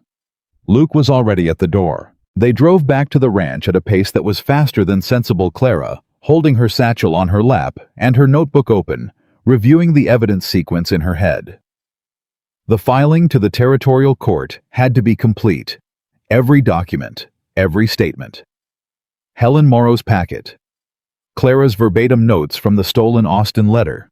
The records of the break-in, Tommy Reese's account of Cole's interest in the express delivery. All of it organized and indexed and presented as a coherent case, not a collection of complaints. She had been building toward this for 2 weeks. The architecture was ready. It was the execution that had to be perfect. They spent the rest of that day and most of the night on it. Luke wrote out his own statement in full, not the abbreviated version he'd drafted before, but the complete account from the day Harlan Briggs first came to his ranch to the morning he found the Austin letter missing from his kitchen. He wrote it in his own voice, exactly as May had written hers, exactly as Hank and Pete and Tom Birch had written theirs, plain language, specific details, signed and dated. Clara read each statement as it was finished and made one or two precise suggestions and left the rest alone. She understood that a judge reading 7 different voices describing the same scheme from 7 different angles was more powerful than 7 polished documents that sounded like they came from the same pen. Helen Morrow's packet she organized last, because it was the element that transformed the case from a local fraud to something larger, and she wanted it to land on the judge's desk in that sequence. Local first, territorial second, the scope revealed gradually, so that by the time the Galveston connection emerged, the pattern was already established. At 2 in the morning, she wrote the cover letter. Luke stayed up with her. He did not ask to help with the writing. He had learned which parts were his and which were hers. But he sat across the table and kept the lamp trimmed and pushed a plate toward her at midnight that she ate without comment, and he took back when she was done. At one point, somewhere in the second hour, he said quietly, "What happens after?" She looked up from the letter. "After the hearing, after all of it," he said. "After Horn comes and sees the evidence and rules on the filings, after Briggs and Cole and Morrow face whatever they face." He paused. "What happens to you?" Clara looked at him steadily. "I hadn't decided yet," she said. "Galveston," he said. "You had a life there." "I had a position there," she said. "And a sister. The position is gone because I left it. The sister is gone because—" She stopped. "Galveston is a city I lived in. That's different from a life." Luke was quiet for a moment. "You could stay," he said. He said it the way he had said most of the important things between them, without drama, without performance, just as a fact being placed on the table for consideration. Clara looked at the letter in front of her, then at him. "Ask me again after the hearing," she said. He nodded once. "All right," he said. She went back to the letter. He trimmed the lamp. The complete filing went to the territorial court clerk by express rider the next morning, everything bound and indexed and accompanied by a cover letter that Clara had drafted with the precision of someone who understood that the first document a judge reads determines how he reads everything that follows. Luke watched the rider take it and held himself very still until the man was out of sight. "It's done," Clara said beside him. "Part of it," he said. "The most important part," she said. "The rest is waiting and being ready." The waiting lasted 4 days. On the second day, Harlan Briggs came to the ranch. Luke was in the yard when the man rode up, and he had time to make a single decision. He had told Clara, and he stood by it. He would not show what he knew. He would be the same Luke Callahan that Briggs had been managing for 8 months, the rancher who signed the contract and made his payments and didn't ask complicated questions. Briggs dismounted with his characteristic ease. He was wearing his good coat and his expression of pleasant authority, the one that had probably worked on a dozen isolated property owners across 3 territories. "Luke," he said, "hope I'm not interrupting." "Harlan," Luke said, "what brings you out?" "Just a check-in," Briggs said. He was scanning the yard with his eyes while his face stayed friendly, looking for something, looking for evidence of something he'd heard or suspected. "Wanted to make sure everything's in order before the next payment window." "Everything's fine," Luke said. "I heard you've had some visitors lately," Briggs said, casual, conversational. "Neighbors coming and going." "It's a neighborly town," Luke said. Briggs smiled. "It is," he paused. "I also heard you had a woman staying out here, someone from out of town." "My fiance's sister," Luke said. The word came out of him without planning fiancé, and he heard it as it landed and did not take it back. Briggs looked at him for a moment. "Didn't know you were engaged?" "It's recent," Luke said. Briggs nodded slowly. His eyes moved to the house. "She around?" "She's in town," Luke said. "Anything you need to tell me about the development project, Harlan, you can tell me directly." Briggs brought his gaze back to Luke. Something shifted in the easy manner just slightly, just enough. "No," he said. "No, everything's on track. Railroad survey team is." "There is no railroad survey team," Luke said. The yard went quiet. Briggs went still. The pleasant authority dropped off his face like something that had only been resting there and never belonged. "Excuse me," he said. "There's no railroad," Luke said. "There's no survey. There's no Briggs Development Associates registered anywhere in the state of Texas. Because I checked, and the registration numbers you used on your contracts belong to a block that was denied in 1887 and never legally issued." He looked at the man steadily. "I'm telling you this because I want you to know that I know. Not because it changes anything that's coming. It doesn't." Harlan Briggs looked at him for a long moment. The calculation was visible now, stripped of the charm, just the raw arithmetic of a man deciding whether to bluff or fold. He did neither. He turned, mounted his horse, and rode out without another word. Luke watched him go. Clara came around the side of the house 30 seconds later. She had been there the whole time. "You were supposed to be in town," Luke said. "I was never going to town," she said. "I wanted to see his face." She paused. "He's going tomorrow. Today by telegraph if he can. The operation in Sunset Ridge is compromised, and he knows it, and he'll want instruction on whether to cut and run or try to salvage." "And Morrow," Luke said. "Morrow is a lawyer," Clara said. "He'll tell Briggs to hold position. Don't run running looks guilty. He'll try to find a legal angle to survive the hearing." She paused. "Which means everything depends on the next 4 days and what happens when Judge Horn sits down." "You called yourself my fiancé," Luke said. Clara looked at him. "I heard," she said. "I was 10 feet away." "I didn't plan that. I know you didn't." She met his eyes. "It worked, though. Briggs will tell Morrow there's a woman involved, and Morrow will think personal complications, distraction, a fiancé who doesn't understand the legal implications. He'll underestimate." She held Luke's gaze. "They always underestimate." She went back inside before he could say anything else.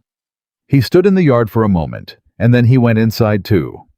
On the 4th day, Judge Elias Horn arrived. He was not what the town expected Sunset Ridge had collectively imagined. A large man, perhaps someone with the physical authority of his judicial reputation. What came off the stage was a slight man of about 60, with sharp gray eyes and a worn leather satchel, and the economical movements of someone who had spent 40 years deciding what mattered and discarding everything that didn't. He had read their filing. He made that clear in the first 2 minutes of the meeting he called in the county building's main room, which was both Cole's working space and the only room in Sunset Ridge large enough to hold what needed to happen. He had read all of it, the contracts, the statements, Helen Morrow's packet, Clara's notes from the stolen Austin letter with her explanation of its theft, and he had questions. He asked them in the precise order of someone who had identified the sequence of the argument and wanted to follow it cleanly. He asked Luke about the initial contract. He asked Hank about the sequential registration numbers. He asked May about Cole's visit and her specific account of his words. He asked Pete Sorensen about the pending notation on his property and when he had first learned of it. Then he looked at Clara. "You organized this," he said. It was not a question. "I identified the pattern," Clara said. "The ranchers built the case. I helped structure it." "What is your professional background, Miss Harper?" "Accounts and records," she said. "Shipping documentation. I spent 5 years ensuring that what was recorded matched what was real." Horn looked at her for a moment. "And in your assessment," he said, "what is the fraudulent registration of Briggs Development Associates specifically designed to accomplish? To create an unenforceable contract that appears enforceable on first review," Clara said. "The false registration gives the contract the surface appearance of legitimacy. The default clauses give the company grounds to file land claims. The county filing done through an officer with a conflict of interest creates a paper trail in official records that a busy judge with a large circuit docket might not examine closely." She paused.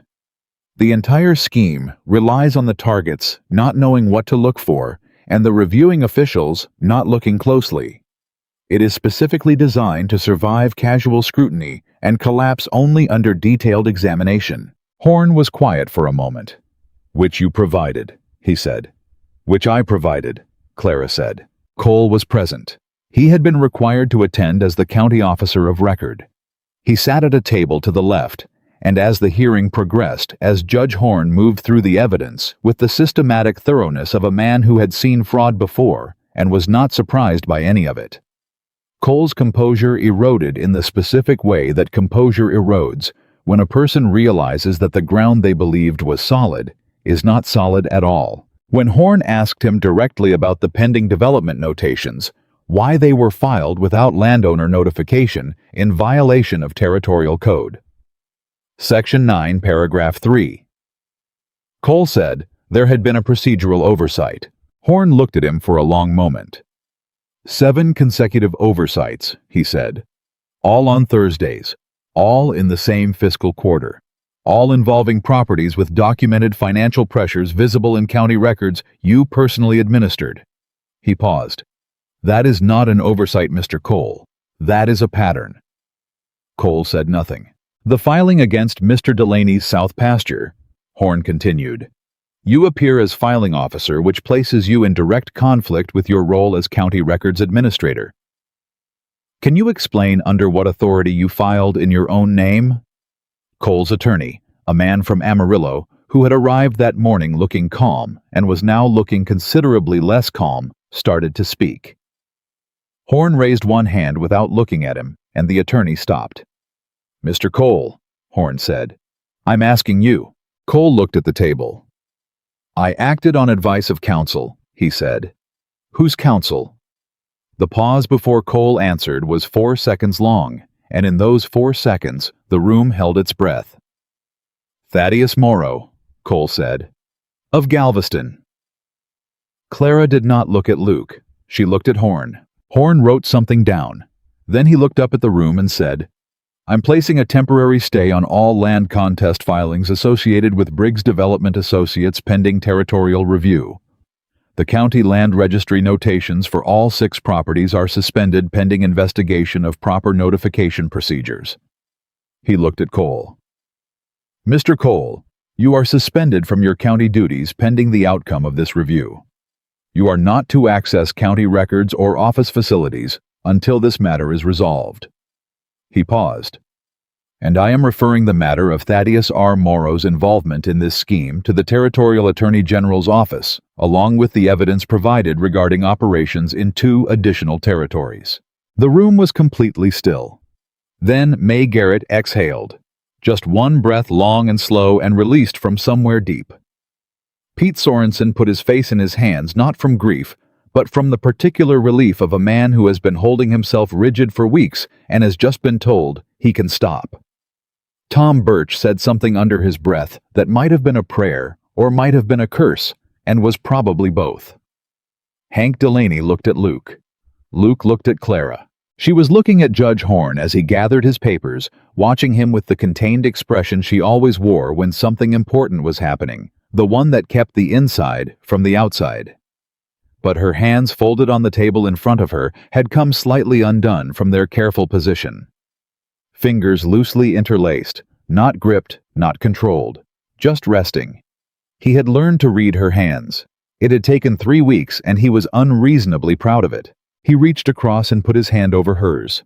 Just briefly. Just enough. She turned her head and looked at him. She didn't move her hand. Horn finished with his papers and stood, and the room began to move again.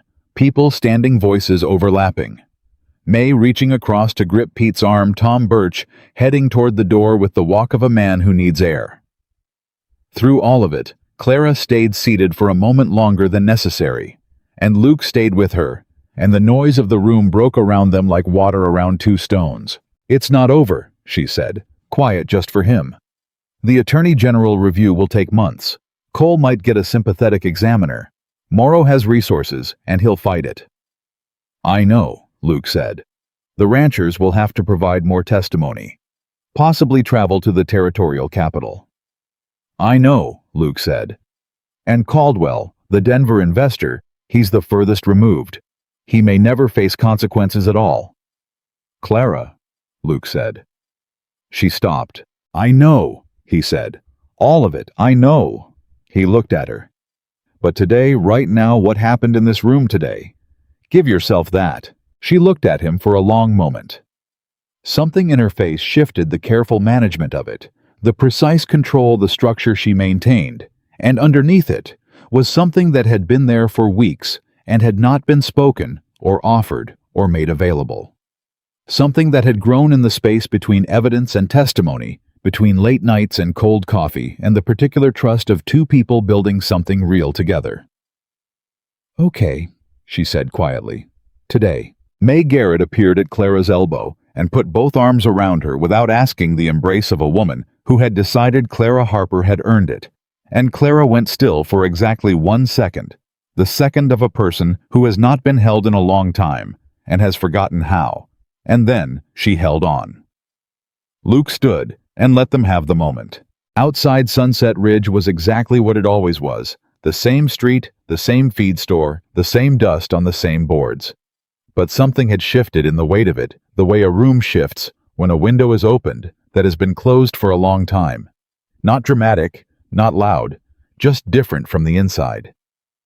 Hank Delaney came to stand beside Luke on the steps. She's something, Hank said. Not with any particular inflection, just as a fact. Yes, Luke said. Evelyn Sender, Hank asked.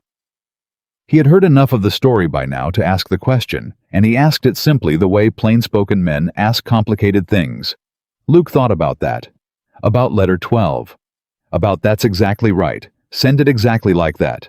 About a woman who had spent her last months making sure the letters were honest and the promise was kept, and the man at the other end of the correspondence would not be left alone. Yeah, he said. I think she did. Hank nodded. Went down the steps toward his wagon. Turned back once. You going to ask her to stay? He said. Luke looked through the doorway at Clara still with May, talking now, the careful face gone, and something warmer in its place. Something that had been arriving gradually for 3 weeks, and had apparently fully arrived sometime this afternoon. Already did, he said. She told me to ask again after the hearing. Hank looked at him, looked at Clara, looked back. Well, he said, hearing's over. Hank Delaney's words followed Luke back inside like something he couldn't unhear. Hearing's over. He stood in the doorway of the county building and watched Clara finish her conversation with May, and he made himself wait, not because he was uncertain, but because he had learned in 3 weeks that Clara Harper did not respond well to being rushed toward anything. She moved at the speed of her own certainty, and her certainty once arrived was absolute.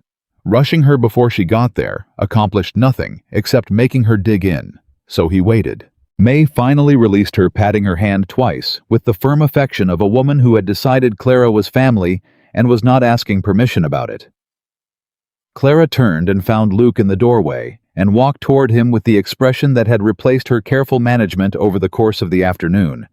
Something more open, more tired, more real. Hank says the hearing's over, Luke said. Clara looked at him. I heard him, she said. He's not wrong. No, she said. He's not. They stood in the doorway for a moment, the noise of the room behind her, and the street in front of him, and the last of the afternoon light coming in from the west. Stay, he said. Not will you, or I'd like you to, or any of the softer approaches he could have chosen. Just the word plain, the way he had said everything important between them. Clara looked at him for a long moment. He watched her face, watched the thing that had been arriving gradually finally finish arriving. I need to go back to Galveston first, she said. There are things to settle. Evelyn's belongings, the lease on the house. She paused. I need to close what's there before I can open what's here. How long? He said. 3 weeks, maybe 4. All right, he said. You're not going to argue, she said. No, he said. I'm going to be here when you come back. Clara looked at him with the full weight of everything they had been through in 4 weeks. The train platform, the kitchen table, the documents, the late nights, the stolen letter, the hearing, all of it. And she said quietly, "I know you will." It was the most she had said on the subject. It was enough. They drove back to the ranch in the early evening, and the silence between them was the best kind, the kind that didn't need filling, because everything necessary had already been said, or was understood without saying. Luke unhitched the horse, and Clara went inside, and by the time he came in, she had coffee on which she had never done before. She always waited for him to make it. He didn't mention it. He just sat down and accepted the cup she put in front of him and drank it. "I need to tell you something," Clara said. She sat across from him with her own cup and looked at the table for a moment and then looked up. "I've been holding it for a few days because the timing was never right." Luke waited. "The evening Briggs came to the ranch," she said. "When you told him you knew the company was fraudulent." "Yes," he said. "You called me your fiancé," she said. "I remember. That word got back tomorrow," she said. "I heard it from Helen. She sent a second letter, arrived 2 days ago. Morrow told Briggs that your personal situation was a liability, that a woman with a background in accounts who was also emotionally involved with the primary target was more dangerous than they'd anticipated." She paused. "He said, and I'm telling you exactly what Helen wrote," he said, "that woman is the reason this is failing." Luke looked at her. "Thaddeus Morrow," Clara said, "a lawyer with 20 years of experience in operations across 3 territories, identified me as the reason his scheme failed." Something moved across her face, not quite pride, not quite grief, something between them. "I want you to know that, because I want you to understand what I'm bringing with me if I stay. I am the kind of woman who becomes the reason things like this fail. That doesn't stop when the scheme stops. That's just who I am." Luke set his cup down. "Clara," he said, "that's not a warning. That's a recommendation." She looked at him for a moment. Then something in her face broke open quietly, without drama, the last piece of the management she had been maintaining since the train platform. She turned her head to the side and pressed her lips together and held it, and he let her hold it, and then she looked back. "Evelyn would have loved this ranch," she said softly. "The east bedroom, the sunrise." She stopped. "I used to imagine her here. When I was writing the letters, I used to think about what she would see when she arrived, and whether it would match what she'd hoped." "Does it?" Luke said. "Match what she hoped?" Clara looked at him steadily. "It's better," she said. "The kitchen held that." Luke reached across the table, not for her hand this time, just setting his hand on the table between them and offering a place. She looked at it. Then she put her hand over his the way he had done at the hearing, and they sat like that for a minute without speaking. "She asked me to come and tell you in person," Clara said, "because you deserved better than a letter."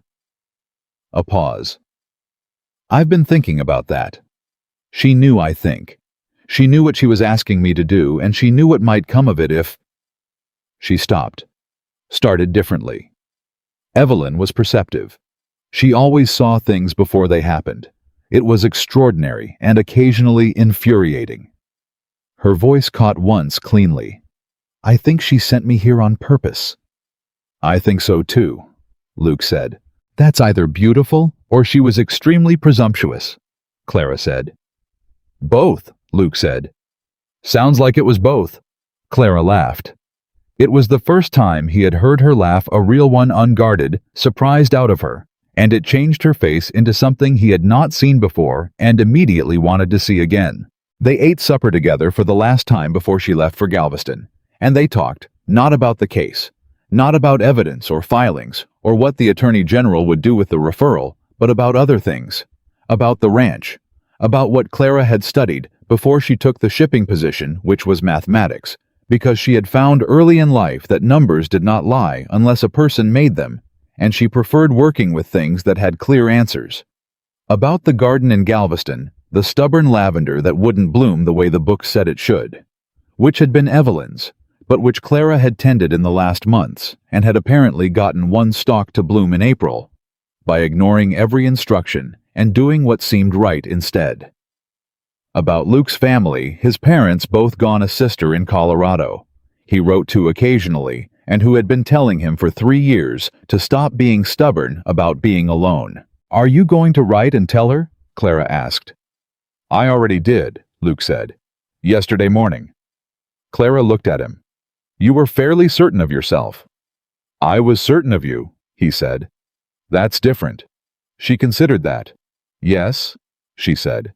"I suppose it is." The next morning came too fast and not fast enough the way mornings do when they carry something significant. Clara packed her things: the carpet bag with the broken clasp, the leather satchel, the notebook that had been filled, and a second one started in the last week of the case. She moved through the ranch house with the efficiency of someone who knew how to leave places who had done it before, and Luke stood out of her way and watched and said nothing because there was nothing useful to say. She came to the kitchen last. Looked at the table where they had worked for 4 weeks. Looked at the counter where the wildflowers had been. The jar was still there, empty and clean, because neither of them had moved it. She picked it up and held it for a moment. "When I come back," she said without turning, "I'd like to plant something, in the yard, something that comes back every year." "All right," Luke said. She set the jar down, turned around. "I'm not good at—" She stopped, started again. "I don't say things easily, the way you do. You just say things plainly and they land the way they're meant to. I have to. I usually have to think about it first." "I know," he said. "So I'm going to say this now," she said, "while I've thought about it." She looked at him directly with the full steadiness that was the most essentially Clara thing about her. "I came here to fulfill a promise for my sister.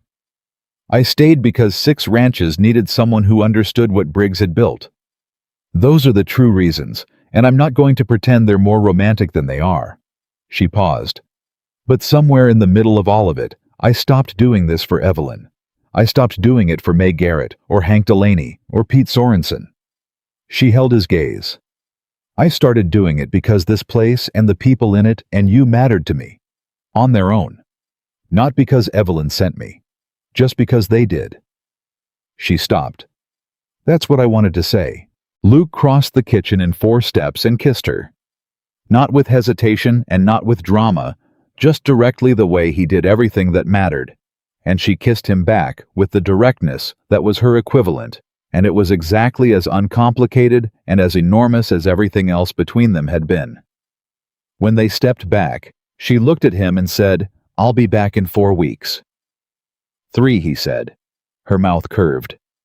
"We'll see," she said. He drove her to the station. Carried her bags to the platform. The 9:40 to San Antonio, the same train, the same platform running in reverse. She stood where she had stood 4 weeks ago, when she stepped off and said the words that had stopped his life mid-motion, and now she was standing in the same place, going the other direction.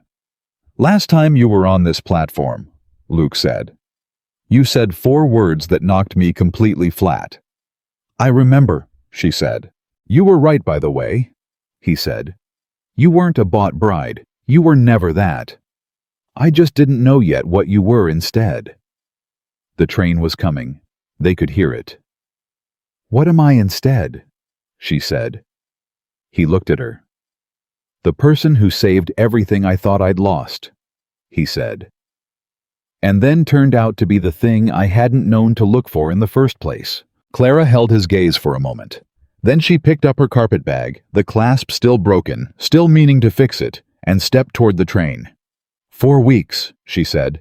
3, he said. She boarded without looking back. But at the window, as the train began to move, she looked back. He raised his hand once. She held his gaze until the platform ended. Then she was gone.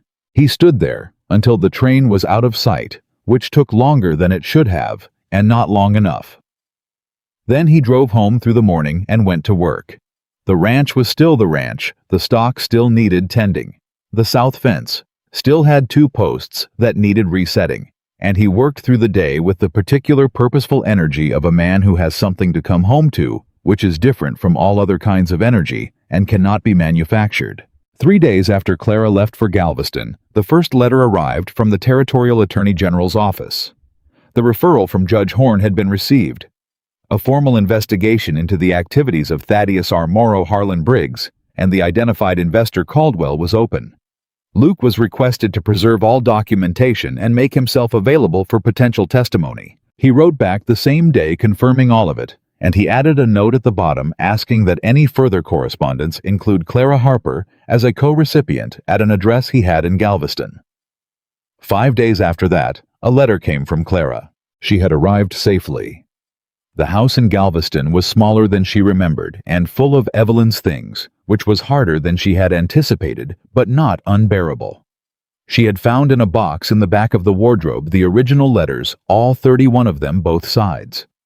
Luke's letters to Evelyn kept and tied with a piece of string and placed in a box that Clara was fairly certain Evelyn had known she would eventually find. She had not read them again.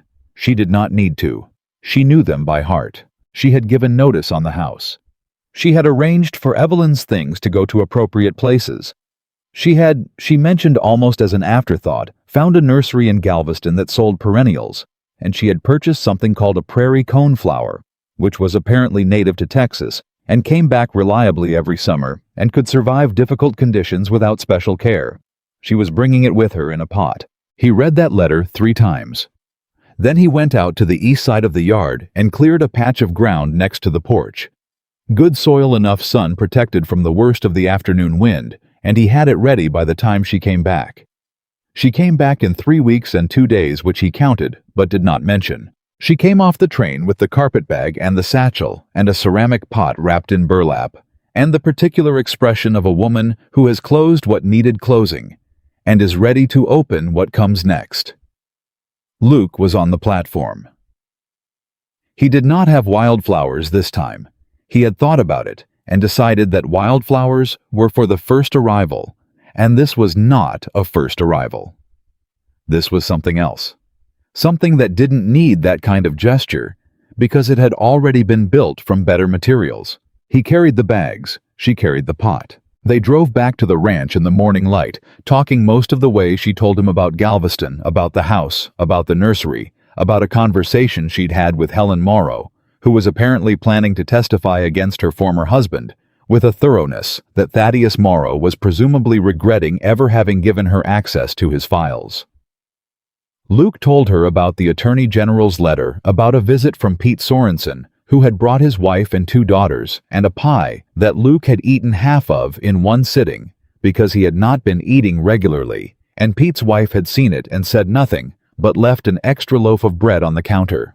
"They're looking after you," Clara said. "They're looking after us," he said. "They just haven't met the other half of us yet." She looked at him. "The other half," she said. "That's what I said." She turned and looked at the road ahead, and he could see from the angle of her face that she was managing something the way she managed things that were large, holding them carefully until she knew what to do with them. He let her hold it. When they pulled into the yard, she saw the cleared patch of ground next to the porch immediately. She climbed down and went to it and stood there for a moment looking at it, the careful turning of the soil, the way he had edged it cleanly, the size of it, which was larger than one plant needed. "You left room," she said. "You might want to add to it," he said. "Over time." She turned and looked at him standing by the wagon. The morning was doing something with the light that he wasn't paying any attention to, because he was looking at her face, which was doing what it had done in the kitchen the last evening before she left, fully open, fully present, not managed at all. She set the pot down carefully on the porch step. Then she walked back to him and took his face in both hands and kissed him the way she had apparently decided to do things when she'd had time to think about them completely, with full conviction, without any reservation at all. When she stepped back, she said, "I was thinking on the train." "About what?" he said. "About the first day," she said. "The platform, what I said." She looked at him steadily. "I said I wasn't your bought bride. And you froze. I thought at the time it was shock, that you were devastated because the thing you expected hadn't arrived." "It was shock," Luke said, "but not that kind." "I know that now," she said. "But I've been thinking about what it means, the phrase, bought bride. The whole premise of the arrangement letters exchanged a woman selected a passage paid for a role to be filled. She paused. That's not what happened between us, not one piece of it. We didn't select each other. We didn't audition for roles. She stopped. We were just two people in a crisis who were honest with each other and didn't stop when it got hard. She looked at him. That's the whole story. That's all it was. And it turned out to be everything. Luke looked at this woman who had come on a dead sister's train ticket with a broken carpet bag and a notebook, and a mind like a precision instrument, and a heart she had kept so carefully managed that it had taken 4 weeks of land fraud and late nights, and a territorial hearing to get it to come fully out into the open. And he thought about all the things he had been expecting when he stood on that platform with his wildflowers. The gentle, intelligent woman from the letters. The end of his loneliness. The future he had cleaned the house for, and fixed the hinges for, and picked flowers at dawn for. He had not gotten any of those things. He had gotten something that didn't have a name yet, that was still being built, that was going to require the same stubbornness, that looked like calm, that letter 12 had described from both of them equally without reservation. He had gotten exactly the right thing. I need to tell you something too, he said. Something I've been holding since the beginning. She waited. When you stepped off that train, he said, and you said those 4 words, I froze. You thought it was because the thing I'd been expecting hadn't arrived. He paused. It wasn't. I froze because the thing I'd been expecting had just become completely irrelevant, in about 4 seconds flat, and that had never happened to me before in my life. Clara looked at him for a long moment. Then she said quietly, It happened to me on the 2nd day. The records, he said. The coffee, she said. You made me coffee, and you didn't say anything about it. You just put it down and walked away and let me work. I had been braced for... She stopped. It doesn't matter what I was braced for. The point is, you didn't do that. You just made the coffee and let me be who I was. She held his gaze. Do you know how rare that is? I'm starting to understand that it is, he said. She reached up and straightened his collar, a small, unconscious gesture, the kind a person makes when they have stopped thinking about whether they're allowed to touch someone and just do it because it's natural. And then she left her hand there at the base of his collar for a moment. Plant that coneflower with me, she said.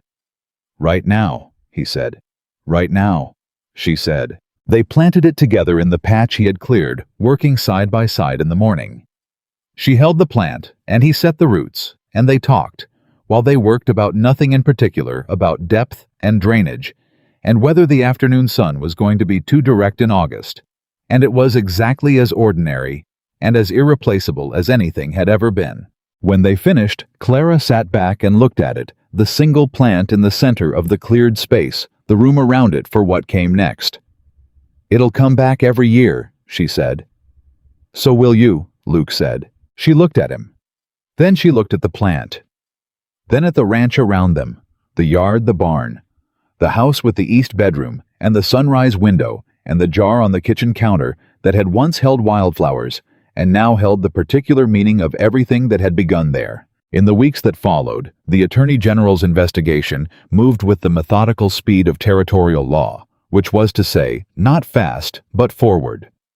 Harlan Briggs was formally charged with fraud and conspiracy in 3 territories.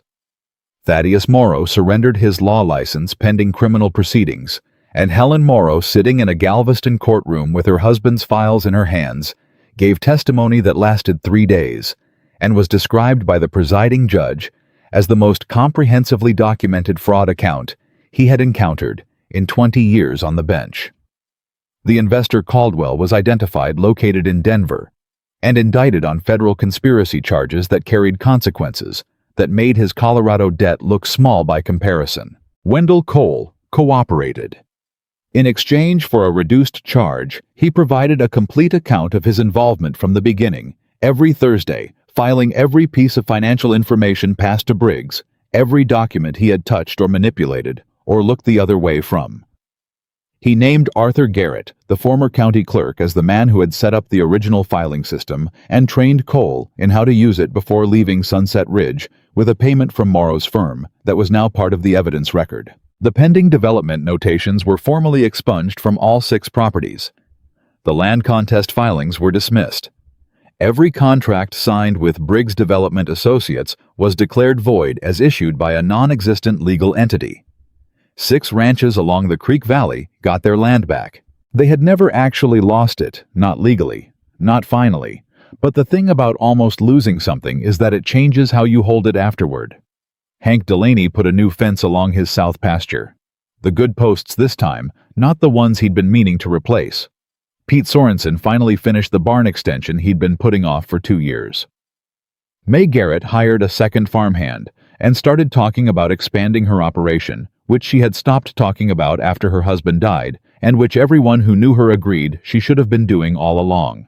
Tom Birch bought a round at the saloon for every rancher involved and gave a toast that was mostly profanity, but contained at its core the accurate sentiment that things had worked out because the right person had gotten off the wrong train at exactly the right time. Clara Harper and Luke Callahan were married in Sunset Ridge on the second Saturday in October, in a ceremony held at May Garrett's property because May had insisted, and nobody had seriously argued, attended by 6 families of ranchers and a considerable portion of the town, and a letter read aloud by Luke that had come from his sister in Colorado, who said she had been waiting 3 years for this and was sorry she couldn't be there.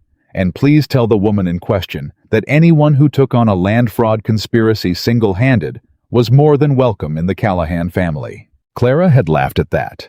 Really laughed the way he had first heard her laugh in the kitchen that one night unguarded and surprised. He intended to keep making her laugh like that for the rest of his life. On the morning after the wedding, Luke woke before sunrise habit. Years of it, the ranch demanding its own schedule, regardless of occasion. And he looked at the window where the light was beginning, and he thought about the east bedroom and the sunrise he had put there for a woman he'd never met.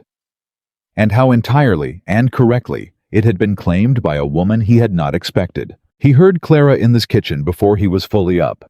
The sounds of someone who had decided to belong somewhere and was acting accordingly, the clatter of the coffee pot, the specific sound of her setting 2 cups down. He came into the kitchen, and she was at the table with her notebook open, which he should have expected, and did expect, and was glad of, because Clara Harper did not stop being Clara Harper because of changed circumstances, and he didn't want her to. She looked up, saw him, looked at the window where the light was coming in from the east bedroom direction, long and pale and new. "Sunrise," she said. "Yes," he said. She looked at him across the kitchen. This woman who had arrived with a broken carpet bag and a dead sister's promise, and had stayed for reasons that were first practical, and then honest, and then something that neither of them had planned for, and both of them had chosen. She had said once months ago on a train platform 4 soft words that had frozen him where he stood. She said them again now across the morning kitchen with the coffee between them and the light coming in and the prairie cone flower outside, claiming its patch of ground. "I'm not your bought bride," she said. Luke looked at her. The woman who had saved his land and his neighbors and the version of himself that had been quietly disappearing before she arrived. The woman who made coffee without being asked and laughed when she wasn't expecting to and wrote letters that contained the truest things and held on to what mattered with both hands without making a performance of it. He didn't freeze this time. He crossed the kitchen, took her face in both hands, and said the truest thing he knew. "No," he said. "You were never that. You were the one I would have chosen if I'd been smart enough to know you were the one to choose." Clara put her hand over his, held it there. The sun came fully through the window, and in Sunset Ridge, Texas, on a ranch with a cleared patch of ground beside the porch, and a jar on the kitchen counter, and an east bedroom that finally held what it had been waiting for 2 people who had arrived at each other by the longest, most improbable, most necessary road, began the life that had always been waiting at the end of it. She was not his bought bride. She was not his mail-order promise, or his arranged future, or the woman from the letters. She was chosen, freely, fully, finally, and that made all the difference in the world.